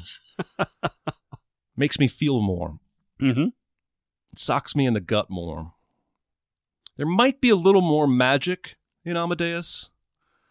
And there's certainly that period piece, intrigue that, a modern movie doesn't give you. But I can't think of a movie since 2000 that has punched me in the gut twice in the last 10 minutes like Whiplash. And that maybe it did that to everybody, and I'm just awarding it extra points for no reason. But it's just eminently watchable. If you ever took music lessons of any kind and never had one teacher who was demanding, I think you're going to eat it up. Mm-hmm. And that's my pick. I'm sorry, Wolfgang Amadeus Mozart. Amadeus has spectacle. Almost, there's a couple times where it's to its detriment, I think, because it's such a great story and it's such good performances. That scene where his dad shows up on the stairwell, the famous, where he's in the cloak and the mask and all that stuff, is, to me, very heavy-handed. Because he's literally just on this. He's stopping by, and of course, there's a lot of stuff tied up into this daddy issue story and everything. But he's stopping by just to say hi to Mozart and to live with him and everything. But it's shot from the bottom of the stairs, and he's in that cloak. Whoa! And that's. I mean, it's splitting hairs here, but Whiplash is one of my favorite movies of the last 10 years, very easily. Yeah. And I will probably watch it another 20 times and not get sick of it. So sorry to take away the suspense. We've actually gone suspense-free on all these picks so far, but I'm choosing Whiplash. Yeah, it would have been unanimous. I mean, it would have been Whiplash anyway, even if you'd picked Amadeus. I was going to pick this because, and you could tell by the way we were talking about this movie, it really just got a whole bunch of we had a whole bunch of stuff to say that this movie brings out and everything. So Amadeus is certainly a great movie, and again, go see it. Yeah. But Whiplash has got the one that is the one that you're going to go to more often in this fight. Amadeus. All right, so Whiplash moves on. So here is what the West region second round is. It'll be Back to the Future versus Whiplash. Wow. It'll be The Incredibles versus The Empire Strikes Back. Wow. Oh, Ex Machina versus The Usual Suspects. oh, it's gonna get harder and harder. And Brokeback Mountain versus The Matrix. Ah, That may be the toughest region It could be. in the second round. It could be, but I have a feeling that we've forgotten a few already that might whimper. So we're finally up to the second round. Woohoo! And the second round we'll go a little bit faster. We'll be able to say this movie or this movie. Mm-hmm. And maybe there'll be a little bit of, preamble and everything, but then we'll go right into the voting, I think. Yeah. So but that was fun to get through all that. Yeah. I mean, we took some movies out that would have been nice to see them move on. 68 movies, man. But they cannot win. a lot of times, we saved that movie from having to go up against something really amazing. So There can be only one. yes, yeah, that's right. We need to find a way to put Highlander in this March Madness somehow. We got a comment on SoundCloud from Cirrus Minor is his handle on the thing, and he's a French guy. And apparently, we were correct that Christopher Lambert also is a B-movie actor in France. Oh, really? Well, there you go. Feel good about my pick then. Yeah, absolutely. All right, so Nature Box. We're here to talk about Nature Box again. Yeah. Yay! Yeah, Nature Box is awesome. If you haven't heard the other podcast where we've been pimping Nature Box, Mm-hmm. this is another one that we're pimping. Nature We Box straight on. pimps, yo. That's right. So, My wife and I may have to join a support group because our first Nature Box we ordered 5 snacks. Mm-hmm. Our second one we ordered 6 snacks, Mm-hmm. and then we just ordered 9 snacks. Jesus, boy. And I think it's going to come today, and we've both just kind of been tiptoeing around the house like, is it today? Is it today? Because it's just so freaking good. We went to the grocery yesterday, and we didn't want to buy snacks because we knew we had Nature Box coming, and those are superior snacks. Yes, and they we are. didn't want to just fill up the space in our pantry with, terrible snacks. yeah. I don't know what you call people like me that are, what is it? Is it pepperheads, chili heads, fireheads? The people Stupid who like people. You know what? stupid people that like spice. You probably invented a name today. Pepperhead? Pepperhead. That's a band name. You know what? Somebody out there is going to take. what? What are you guys called? Yeah, we're the Pepperheads. We're the Pepperheads. We're from the UK. But I love like the sriracha cashews, like the cheddar and chili hatch crackers and shit like that. Man, I can if my skin is burning, Yep. that's my jam. Mhm. Like that, See, that's what I want. I can't do the spicy stuff. Mhm. I was not blessed by my parents with a strong palate. But thankfully, they have a lot of that stuff if you do like spicy stuff, but they have a lot of stuff that's not spicy. Oh, right? yeah. And my wife and I's new jam is to basically fill half the box with snacks that are, favorites, standbys. I love the cheddar sourdough pretzels, and she loves the big Hawaii pineapple or what, big kahuna. I don't know what it's called. Big kahuna burger. Yeah. But then we fill the other half of the box with stuff we haven't had before. So this time I've got some kind of honey Dijon pretzel nugget coming Nice. that I'm excited about. And we got some dried mango, I think. Ooh. And again, we've yet to have one that we were like, this wasn't any good. I don't ever want this again. We haven't had a single one like That's that. the main thing about them, right? Like, even when we get our sample box here and everything, there's always something that I'm like, don't know if I've ever thought about those flavors together before. And then you try it and you're like, oh, this is this is delightful. Creme brulee peanuts, man. Why weren't creme brulee peanuts in my wheelhouse before? Yeah. Like, now it's all I think about is creme brulee peanuts. That's an important part of every balanced diet. Exactly. Includes creme brulee peanuts Indeed. and aged cheddar lentil loops. I don't That's know correct. why I am so into these freaking things. Good stuff. Because lentils on their own, got no interest in that. But they take lentils and a little bit of potato, and they make these little curly pigtail-looking things, and they throw some cheddar in there. And I love it. Like, I think I might have even ordered 2 bags of that in this most recent box. There was something else. I don't know what it was called either, but it was some sort of dried pineapple, like slices or something like that. Yeah, it's Big Island pineapple. Oh my God. Those things were so good, man. Yeah, my wife loves those. Oh my God. Like, yeah, it's just like, that's one of those where it's just, it's like you open up the bag, it's all, maybe Nature Box doesn't want to hear this, but this is perfect because it's all gooey and sticky inside. Yeah. And you have to like pull them apart. And it's like you pull one out and you're like, oh, dried pineapple, huh? And then like you're suddenly transported into another, age and time. My wife says she takes one bite and then next thing she knows the bag is gone. Yeah. Like she's finished them all. It is exactly that. So if you want to get involved in the Nature Box jam and have conversations like this with your friends and family, you can go to naturebox.com/SinCast. That's right. And you can get 50% off your first order. Yep. That's half. Yeah. That's significant. This is a company that is putting its money where its mouth is. Our snacks are good. Yeah. To prove it, half off. Yeah. This is great stuff. Don't delay. You can be cool like us. That's right. Just go to naturebox.com/SinCast. Do it. Correct. Do it. No, it'll be a scream. Do it. Do it. Do it. All right, so we're going to do some Q&A? Let's do it, baby. Q my A. A my Q. Ooh, ooh. That's a good song. Somebody needs to put a beat under that. Question. I got something to say. I want the truth. I am listening. You want to do a surprise question first? Yay! Barrett will have to do some sound fixing on that one. Just for the record, it's been so long since I answered any of these questions over email. All of them will be surprise questions. Oh, for me. nice. I'm not even sure I can dig up my answers. Well, the first question is geared towards both of you more because I don't usually get into this very often. This question came in from SoundCloud. What are some of your favorite DVD or Blu-ray movie commentaries, both as an entertaining listen and for insight into the film? Now, I know Chris watches a lot of extra audio commentary. You mentioned it earlier.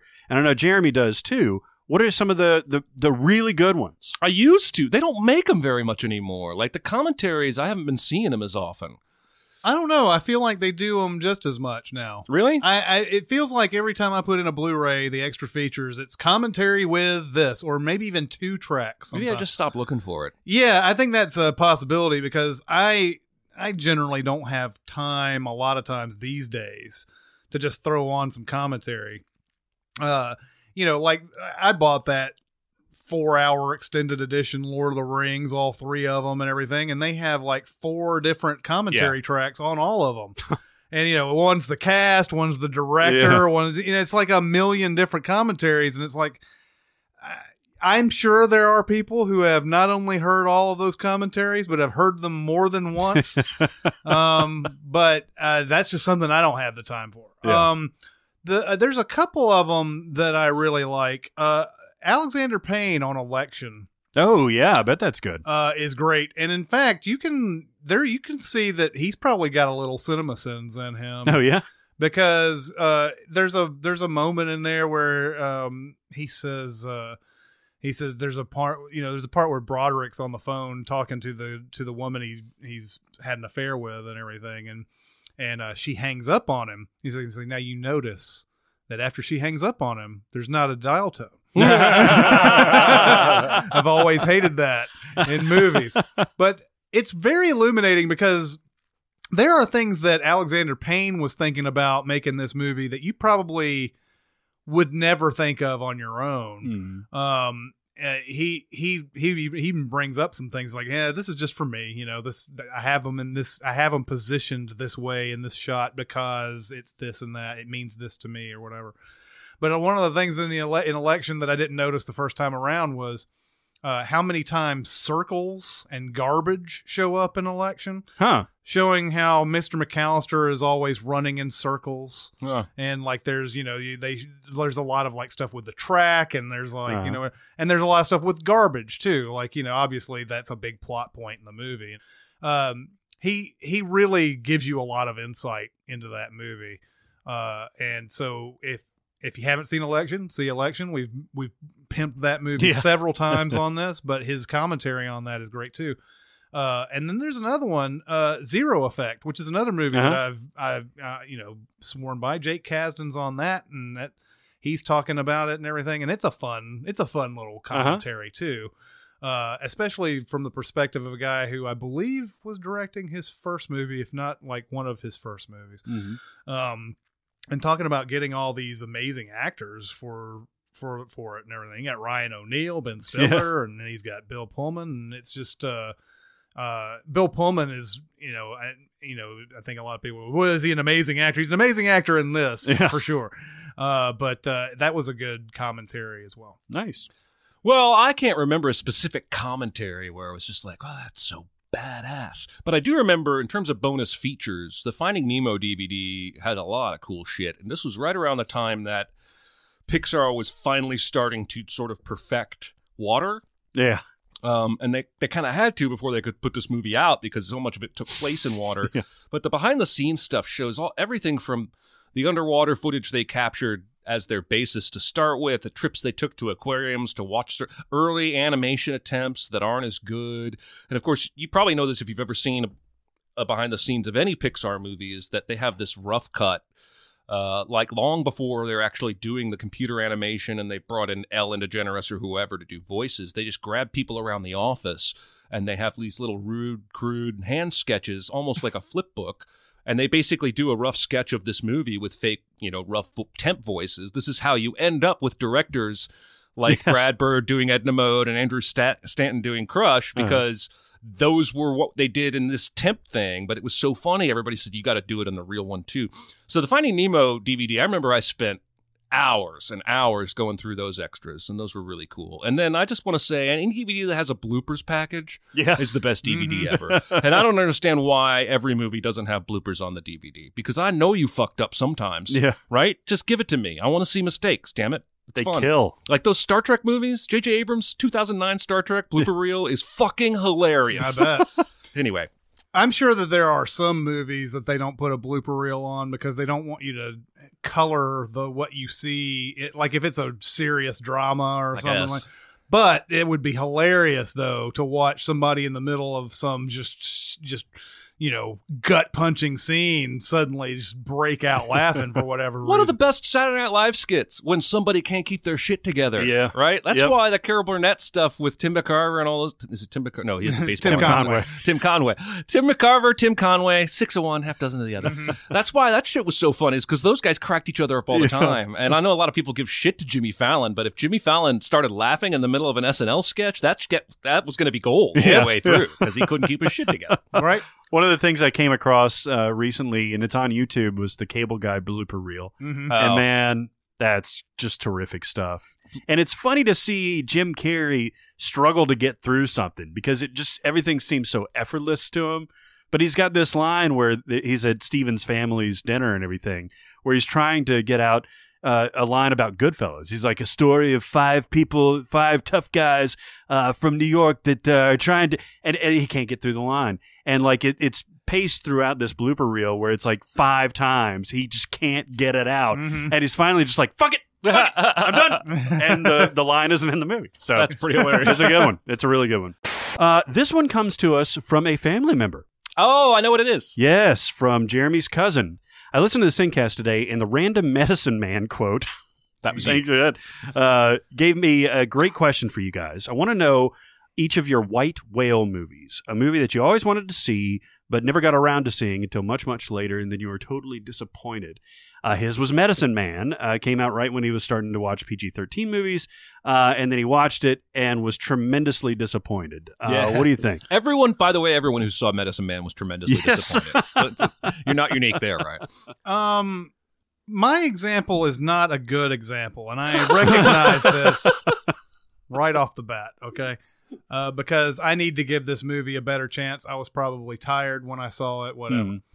But The Good, the Bad, and the Ugly is this for me. I hadn't seen this movie in forever.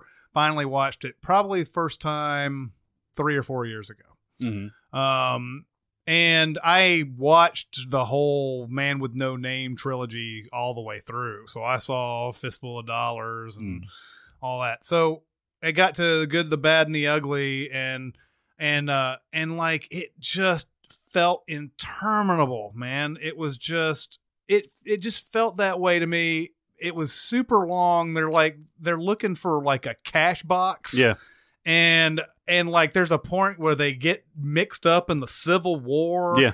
And all this other type of stuff. I mean, yeah, it's a moment where they have to blow up a bridge and all this other stuff. But it was, and then when it got to that big finale with Eli Wallach and Von Cleef and Eastwood and everything, it's like, okay, this has probably been ruined for me because I've seen this kind of thing a bunch now. Yeah. And I know this scene, backward and forward because it's one of those famous scenes they always show. So it was a movie that did not hit me right when I watched it, and I've only seen it the one time. Did you like the previous ones? Did you like Fistful of Dollars? I thought those were just perfectly okay. Oh, really? Yeah. I just it was a gap in my movie watching. Mm-hmm. And usually when there's a gap, I end up like super filling it. So like it's like I haven't seen any of this director's movies. Okay, I'm going to watch 5 of them. It's one of those type of things. And with this, it was that, I had not seen any of those movies. So I started with those and got to the Good, Bad, and the Ugly. I was like, I mean, I didn't think it was terrible. It was a movie that just, when I finally saw it, I was like, that's what it's like in the top 10 of the IMDb and all that. I'm going to give it another chance. I know a lot of you out there are big Good, Bad, and the Ugly fans and everything. I will give it another chance and I will look at it with fresh eyes someday. Yeah, I like how Clint Eastwood's character is more fully realized than what it's portrayed as. Like he's not. It's almost like in popular culture, like he's mute or something like that. Like, no, he's interactive and charming and Is this the one from Back to the Future 2 where Marty gets the idea to put the stove thing under his... Was it 3 or 2? Back to the Future 2 in the future, because Biff is watching it in the hot tub with the hot ladies, and then when he goes back into 3, he remembers that. Yeah. But is it Good and Bad, the Ugly, or do we know which? I think so. No, that was a Fistful of Dollars because he's got because Biff's like, ha! Bulletproof vest. Nice. My answer came to my mind immediately, and it's not because anyone ever hyped this movie but me. Mm-hmm. When I was about 10 years old, my mom brought home from the library Disney's The Sword and the Stone. Mm-hmm. Now, I was about as big a King Arthur nerd as you could get. And there was plenty of King Arthur material at that point that my mom would not let me near, like Excalibur.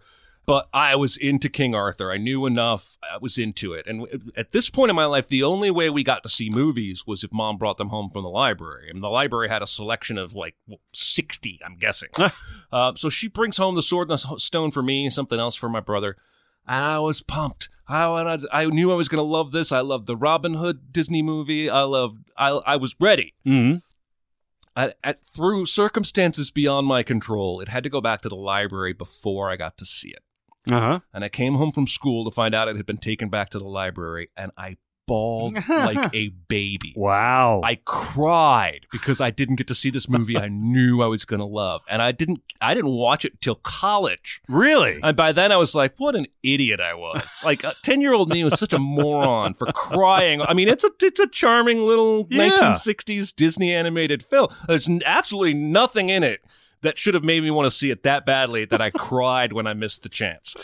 So Sword in the Stone, that was my white whale that turned out disappointing. This is a good moment to break in real quick. I'm going to throw this out there. There is a new King Arthur movie coming out. There is. In May. Currently, I am throwing my hands up in the air as to what to tentpole for that. Either the Antoine Fuqua King Arthur that came out in 2004 with Keira Knightley, or Sword in the Stone. Yeah. What about Excalibur? Nobody would watch that video. Yeah. That would be fun to sin. Podcast listeners maybe vote on this. Excellent call. Whether or not we should do King Arthur, Sword in the Stone, or Excalibur. Or First Night with Sean Connery and Richard Gere. Or First Night, right? And that girl who was going to be the next Julia big actress Ormond. for 2 years. Yeah. But you know what? You're going through this sort of made me reminded me of a good one for this. The Lost Boys was that. Oh yeah. Now that is a movie that I was not allowed to see when I was younger, but everybody around me was like, Lost Boys, man, such a good movie and all that. And I didn't see Lost Boys, and maybe it was because I needed to be a teenager to really enjoy this, but I didn't watch Lost Boys until I was in my late 20s, probably. Oh, well, that's not going to hit you right. And Yeah. you talk about a white whale movie. I watched that and I was like, this sucks. It does. This is a terrible If movie. you'd seen it in the 80s, you would have fucking loved it. Yeah, man. Yeah, and I watched it again. at our local Belcourt Theater on a midnight showing. Corey Feldman came out and said stuff. That was a weird experience. Corey Feldman comes out and he starts talking, and like everybody who decides to ask a question is a fucking idiot. Everybody who's asking a question was like something like, "What is it like being a vampire?" Blah blah blah. And he goes, "Well, I was an actor. I wasn't really a vampire in the movie." And I feel your pain, Corey Feldman. I want to ask questions about the Burbs, but Yeah, man. Yeah. but yeah, I've seen that movie twice, and that's that movie is Disappointing both times. Oh, it's really bad. It's Yeah. not good at all. Yeah. Mine is Godfather 3. Oh, well, yeah. Yeah. Yeah. Yeah. So, That silent scream, dude. Oh, my God. It's one of the worst moments of film ever. listen, this movie was... Jeremy just did the silent scream. This movie was built up in my mind because I didn't see it until a fair amount of years later, about 98 or so. It came out in 1990. Was obsessed with the first two. Mm-hmm. Just never really got around to seeing the third one. And everything that I heard at that point was fairly positive. You had that iconic, every time I try to get out, they pull me back in and everything. You had Pacino really towards his latter-day peak before he went full Pacino. Yep. Pre-full Pacino. And, I was really into Al Pacino movies at that point, too. So I was really, really looking forward to this. Had great actors in it. You had, Andy Garcia, and you had Joe Mantegna, and you had... I didn't really know what Sofia Coppola had to offer. Turns out nothing as Nothing an as an actress. actress. Nothing. Right. Which is funny. We had to replace one of our posters, and we put Lost in Translation Yes. back up, and Sorry Sofia about Coppola is right behind you. Yes, she's behind me. Isn't she? Yeah. I'm naked, aren't I? Just very nude right now. But man, that movie's such a disappointment. Like, Yes, from it is. The characters, the weirdness, the literal incestuous nature of Cousins, right? Yeah, they're cousins. Yeah. Andy Garcia's character is Sonny's illegitimate son. And not only that, but it's so long and convoluted, man. It's all that stuff with like the church bank and everything. And There's a lot of politics and yeah, man. Yeah. It's not like the excitement of the Hyman Roth stuff in Cuba and the first or the second one, or like the maneuvering that's being done by Vito Corleone in the first one, somewhat in the second one. It's got really none of that wit or soul or that kind of thing. It's just a bunch of it almost feels like a Star Wars prequel to me. Yeah. It's like here's a bunch of facts.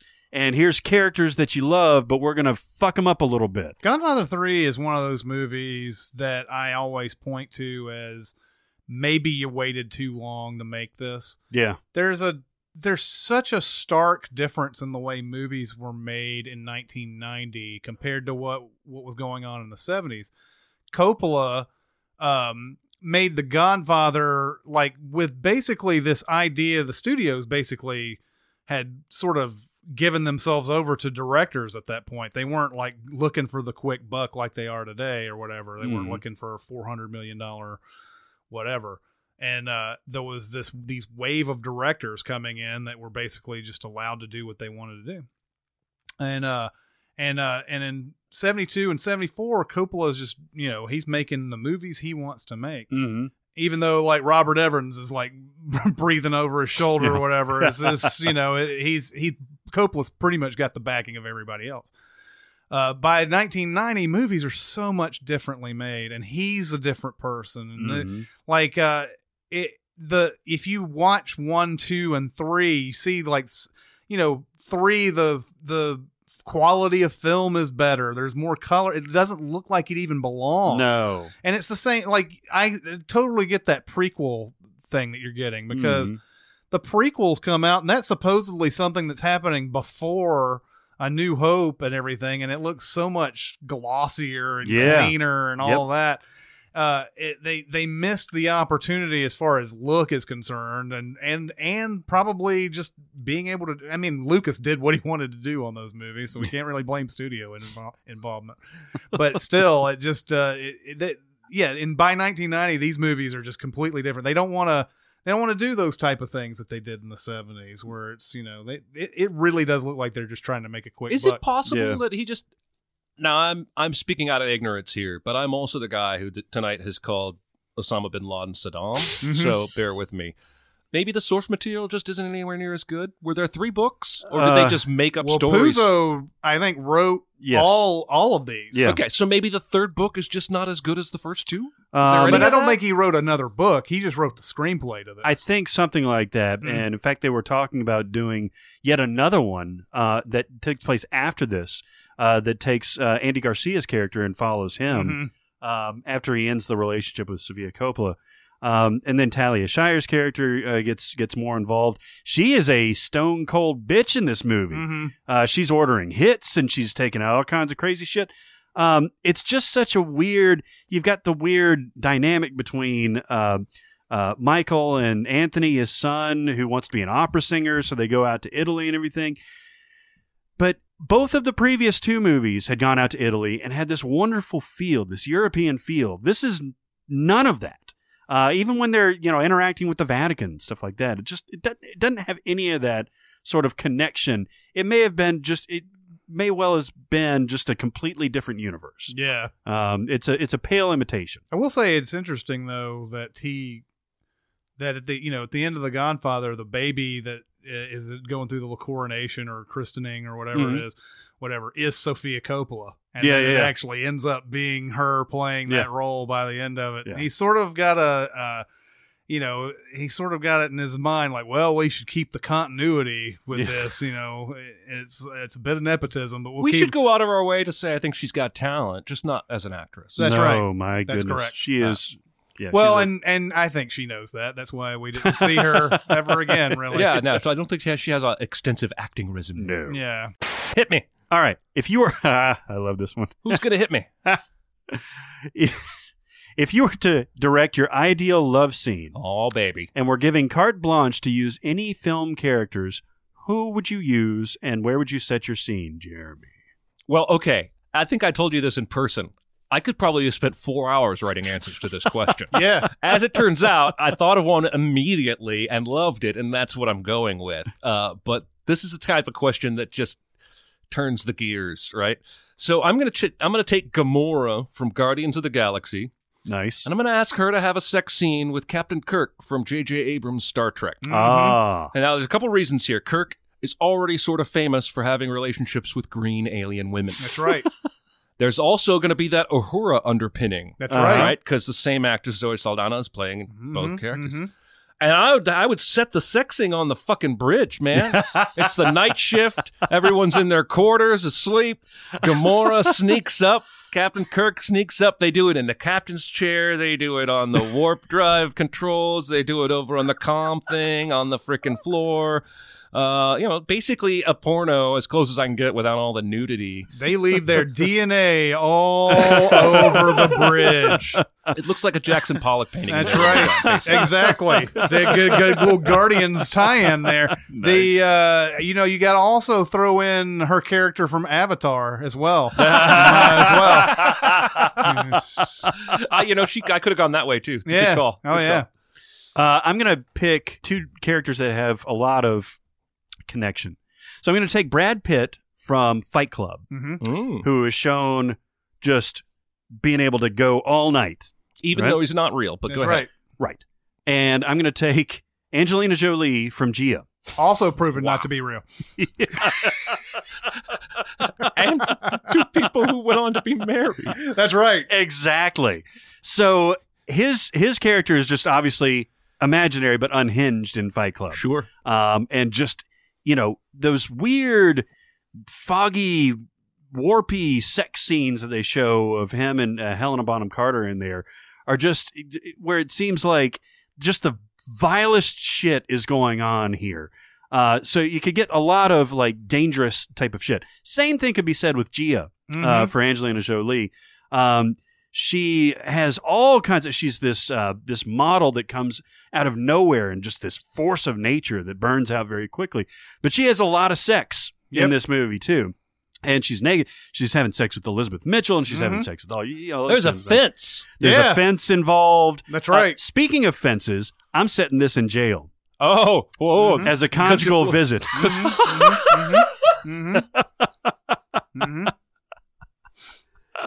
Well, I can only assume that Gia is visiting Tyler Durden in jail because he's more likely to get arrested. Yep. So I think that'd be fun. Yeah. I found something better than conjugal physics sex.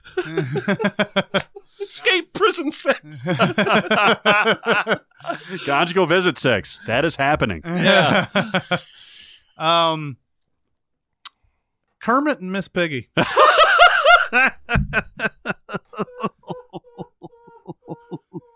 Oh man.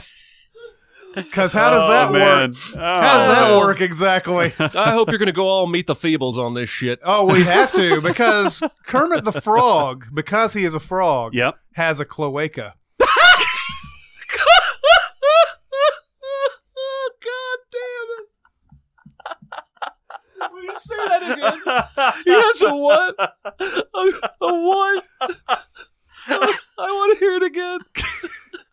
Kermit the Frog, by definition, as a frog, has a cloaca. Cloaca.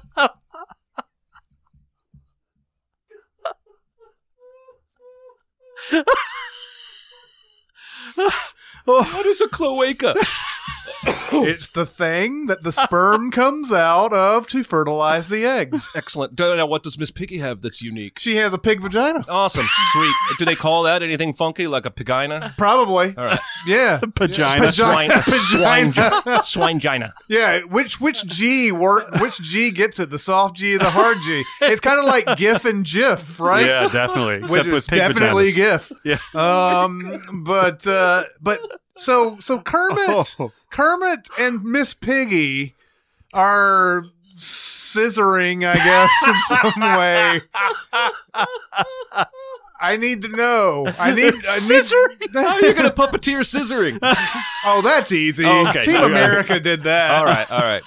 Team America went through all that stuff, man. But like, I want to know how a frog and a pig get it on, and I would be the man to be on that task. I'm your man. That's right. When it comes to I'd pick cloacas, somebody that didn't have normal sex organs. This would be like a 5-minute Basic Instinct type scene, man. Piggy's got a knife behind the bed. Yeah, exactly. An ice pick or something. Yeah.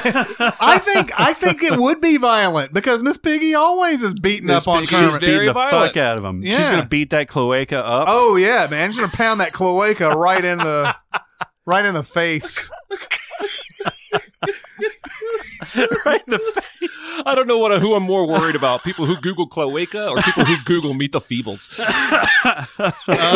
So yeah, I think that, this is weird. All kidding aside, I would do the jokey sex scene. Yeah. I think it's easy to like come up with, boy, those volatile characters getting together and like what kind of, it's kind of like any other like sex scene, I guess, it's like very like, intense or whatever. But I want to know how creatures who aren't compatible do it. That's how I would want to. Can we have "Let's Get It On" as the backing music? Like, I've been really trying. Does Kermit doesn't have to take off anything, does he? He has a little collar. That's about it. I think that's he's gonna even leave part that of his shit on. skin, maybe. I don't know. Right. I think he's good to go. Yeah, he's good to go. He's always this cloaca's open, baby. Yeah, definitely. His cloaca is like insane. My cloaca is throbbing. I'm surprised he never mind. Yeah. I don't want to keep going down this road. Right. But I think it would be an interesting one, especially if you could get, meet the Feebles, man. It's The two movies that shouldn't have similar titles that I always have to stop for a second and be like, is it Meet the Feebles or Meet the Deedles? Yeah, exactly. And Meet the Deedles is so far away from you Meet get the the wrong Feebles. one. If you're telling your kids to see something, really they shouldn't see either of those movies. But Well, Meet the Feebles is one of two movies my friend Josh and I were told by people we trust, don't ever watch that movie. And of course, we went right out and got that movie. Mm-hmm. The other one was My Own Private Idaho. Oh, yeah. All right. And actually what happened was they didn't say don't watch it, but my older brother and his older brother had watched it, and they said, don't watch that movie together. Which is exactly what we did. Yeah. Yeah. Meet the Feebles was Peter Jackson. I know, and that's why we watched it, but it is filthy, and it makes you want to vomit filthy. Yeah. But it's puppets. But and it's like toilet water and puke and semen and all It's that. really interesting though that he started off like that. You know, it's like that, and then there was like Heavenly Creatures came like not too long after. What was that. the big Dead Again? Dead Alive. Dead Alive. Yeah. Which was it's either his first or it came after Meet the Feebles. I can't remember which one came first. But Dead Alive was gory as shit. Yeah. Dead Alive was gross in its own right, and then The Frighteners too. That was another one that he was in on. But then like from those movies, they were like Lord of the Rings. Yeah, man. No brainer. Yeah, absolutely. Okay, one more question. You want to do one more? Let's do one more question. Hopefully, give us a question that I can use cloaca in my answer. If you could own an outfit or an article of clothing worn by a film character, what would it be? Shit. I got a good one, man. Vincent Vega's bolo tie getup. Yeah, man. I wore that to an Oscar party that year. Really? I did. It's cool, man. It's cool. You got to have the Vincent Vega hair to make it really work. I drove to Chicago and spent $60 on a damn wig. Oh, Did you really? I did. I spent every penny I had in the bank to make that costume. Wow. Do you have pictures? Maybe. Oh, that'd be doubt dope. That'd be dope. I doubt it.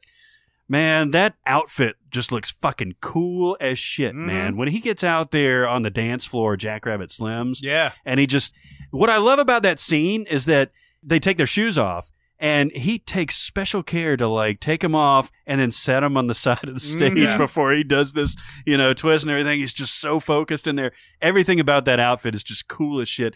And it's also intimidating when you see it paired with the execution of this guy. It's just awesome. That'd be my pick. You know what? Here's an aside, by the way. This is something that I had never thought of before because I don't think there was any sort of like connecting tissue in the movie. But apparently there's a theory that the part where Travolta is talking about how his car got keyed, that was Bruce Willis who did it. I was wondering about that too because he immediately starts fucking with him at the bar. When they, you're not my friend, Palooka. But it's like, that's after though, right? Mm-mm. No, the you're not my friend Palooka's thing is before, and because of that's when Bruce Willis goes and apparently keys his car. No, but his car was keyed before that, like days before. Like he got his Malibu out, and I guess that's true. Some dickless piece of shit fucking. Yeah, I keyed guess it. that is right. I guess it would be that scene is. I've never thought about those two stories in relation to each other, but the date would have happened before. So you're saying that he thinks that he did key his car, and that's why he's being that way to him at the bar. It's possible. I thought that he was that way to him at the bar, and then Bruce Willis. That's what I thought. Because the drug deal does happen. Now it's actually he goes on the date later that night because they're talking about the date and everything. So it could have been that he keyed his car ahead of time, and he suspects that Bruce Willis's character did it. Yeah, I don't know. I don't know why. The way I read it, it sounded like right after that, "You're not my friend, Palooka," and all that other stuff. Then he goes out and keys his car. And that's interesting. And then when he goes to get the drugs later, he goes, "You know what happened, man? Somebody keyed it. Maybe. I don't know. Maybe it happened before. I'm not sure. But yeah. Anyway, that was an interesting thing. There's nothing in the movie that suggests. No, and there's nothing in the movie. There's no reason that he should be such a fucking dick to Bruce Willis's character in the first place. Right. It just is. Yeah. I always figured that he lost money on like a fight that he did. Yeah. That's that. what that seems more likely or whatever. Anyway, so this question really baffled me. I had a really hard time with it because I feel like it needs to be more restricting. Mm-hmm. Because my first answer was the bat suit. Yeah. Right? I want the bat suit from The Dark Knight, the one where his head can turn and the arm things shoot out.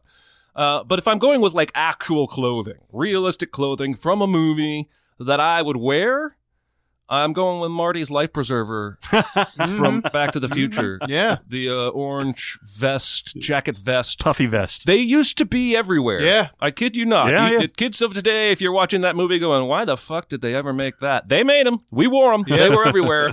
And if I could get my hands on his, that would be the item of clothing that I would like. Yeah, because you would actually wear that shit. I would wear that because people would know what it was. Yeah. Right? Like, I part of me wants to say, like, the suit George Clooney wears and out of sight because it makes girls say, boy, you really wear that suit. And that would be nice to hear. But no one would see me on the street and go, that's the suit from out of sight. Right. So. That's the thing about men's fashion, right? Because it's every Oscars that happens when men show up on the red carpet and everything. I mean, they have the same fucking thing on. Oh, yeah. It's it might be a different designer. It might be, one less article of clothing here and there, but it's the same fucking thing. And so, like, there's really not many suits other than like John Travolta's and there, stuff like that you can pick out and say, I really want that, But ultimately, just came down to I want Han Solo's vest. Oh, yeah. 2 vest answers to this question. Yeah. We are a pro-vest podcast. I don't know if I could pull off the coolness that he does because Harrison Ford's just so cool in that movie. He's so cool. He's got kind of like a Henley look underneath it, too. Mm-hmm. It's that no-collar type of button shirt. Mm-hmm. By the way, I mentioned when we were talking about Raiders in the last podcast, I mentioned how much of a fan of Indiana Jones Jeremy Simser is. Uh-huh. He listened to that and then told me on Twitter yesterday, he's actually got a head-to-toe, I think except for the shoes, movie-accurate Indiana Jones wardrobe. God damn. And he said it hasn't been easy or cheap to get it over the years, but he's got every piece he said, all I need now is a convention or Halloween. So even bigger Indiana Jones fan than I thought. It's funny, when we went to Paramount Studios that one time, we got a chance to go look at some stuff, like their little vault of first off, all their movies and stuff. Of course, I was centered on like finding the Godfather and all that other type of stuff. That was badass because they showed us basically the root prints. Like they have a room full of the hard copy root print. If they were ever going to show Hunt for Red October again in theaters, they would have to go back to the original print and strike copies. Wow. We were seeing the cans for Hunt for Red October there. It was fucking awesome. And then they had this big lab where they're like converting stuff and everything, but they also let us look at the like costumes and stuff from all these movies. So you saw, I had pictures of the sort of the royal outfit that Eddie Murphy wears in Coming to America. Oh, nice. Which is really cool. But then, of course, there's also, because it's Paramount, there's also a lot of like Transformers stuff. And whatever. But just seeing those clothes like hanging like just in front of you and everything, it's just amazing. I remember they had the Tom Cruise jacket from War of the Worlds. Yeah. And nice. It's tiny. It's like my 7th grade clothing. Like, I'm exaggerating, and everybody knows Tom Cruise is tiny, but he's really tiny. You can tell when you look at him. Anyway. All right, that'll do it for this SinCast. We're finally into round 2. Woohoo! Although, and then you may have to cut this out if we don't do this, but I believe our next one we're going to be talking about summer movies. Yeah, coming up soon. So we're going to take a small break from our March Madness going into April Madness and soon May Madness, but we're going to be talking about the summer movies that are coming out. But anyway, keep going to SoundCloud and give us your thoughts. Yeah, now that we're done with round 1, let us know, man. We got a lot of comments saying that somebody had a nearly perfect region. Oh, wow. Except for one matchup. I don't know exactly which one it was, but let us know your picks, man. Whether you agree, you don't agree. Go to iTunes. Give us a shout out there if you want to in the reviews. Go to SoundCloud to communicate with us directly. Twitter, any of that stuff. Yeah, so that'll do it for this week. It's Chris Atkins and Jeremy Scott and Barrett Scher. We'll see you next time. Thanks for listening. Comment on our episodes on our SoundCloud page. Check us out on YouTube, Twitter, Facebook, and Reddit. And be sure to visit Cinemasins.com.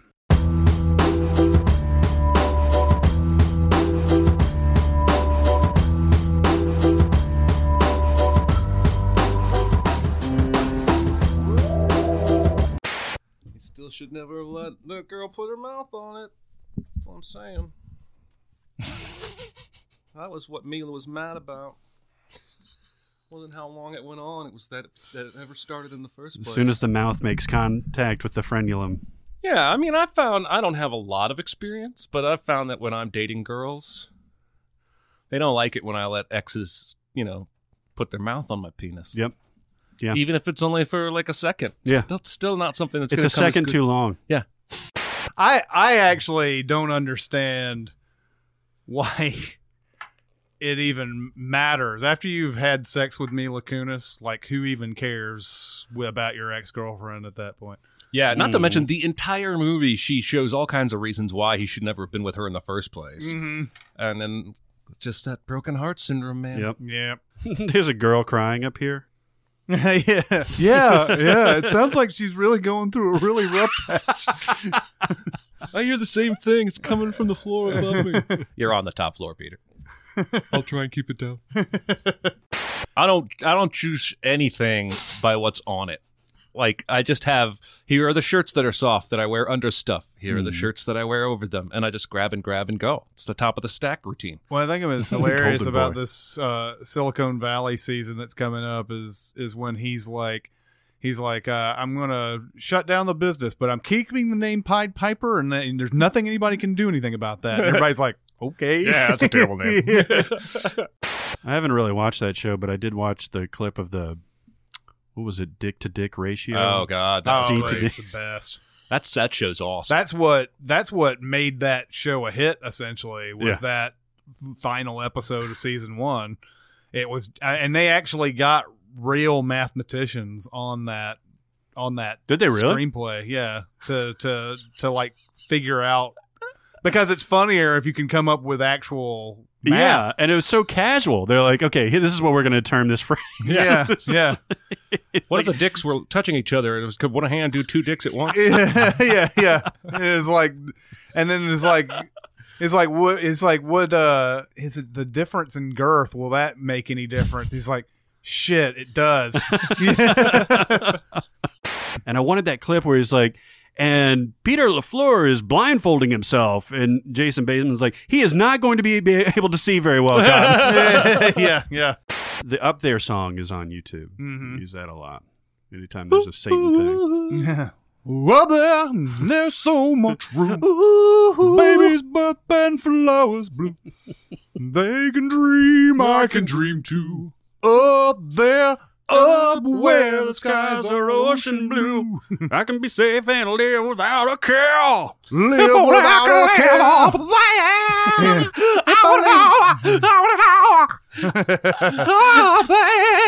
The greatest thing is you see his hand like clutching fist up in the air. I want to live. But what is evil anyway? Is there reason to the right? And evil can be no good, so it must be good to be evil sometime. Oh. And that Spider-Man Homecoming trailer sure gave me the entire plot. Yeah, it did. I haven't watched that trailer. I would suggest you don't. No, it's every beat of the movie is in that trailer. There was a friend of mine on Facebook had posted the meme of Robin Williams and his Jumanji whatever, and he's like, because it shows at the top, it says, I looked at the theater listings and it says Beauty and the Beast, Mighty Morphin Power Rangers, Wolverine, and some other not original movie was out, and it says, what year is it underneath? And I wrote a comment and I said, your meme is apt because there's a new Jumanji coming out this year. Yes, there is. The Rock, right? Yeah. And Kevin Hart, who so famously hit a home run with Central Intelligence. Did. Mm-hmm. Wow. Boy, that movie, I didn't... Timeout! I'm hitting the timeout button.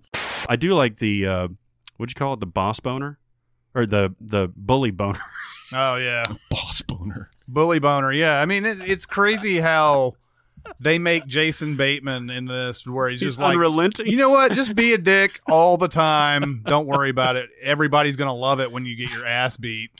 And I had seen it coming from the middle of the movie. Yeah. I just didn't do anything, didn't register. I was like, this guy's such a dick that him getting punched is almost an insult to us at this point. Should have gotten punched well before this. Should have gotten thrown out the window. It would have been awesome. You know what would have been awesome is if he threw him out the window and then he was still a dick at the homecoming thing. You realize like that in a full body He's like cast. in a wheelchair and in full body cast, and he comes out and he's like, "Oh, the fat kid showed up," or Let's whatever. go, weird dick. That would have been funny. that outtake of the other guys was so seamless that I guess it was last night that I watched it. I thought it was actually from Central Intelligence. I was like, what the fuck? And I looked, I was like, oh, yeah, it's the other guys. Yeah. Because it's The Rock. It is The Rock and the other guys, right? Yeah. And Samuel L. Jackson. It's Rock and Samuel Jackson, and they're like, basically, they're in it for like 5 minutes to do that joke. Yeah. Because he's like, aim for the bushes. And they jump out the tall building. Aim for the bushes.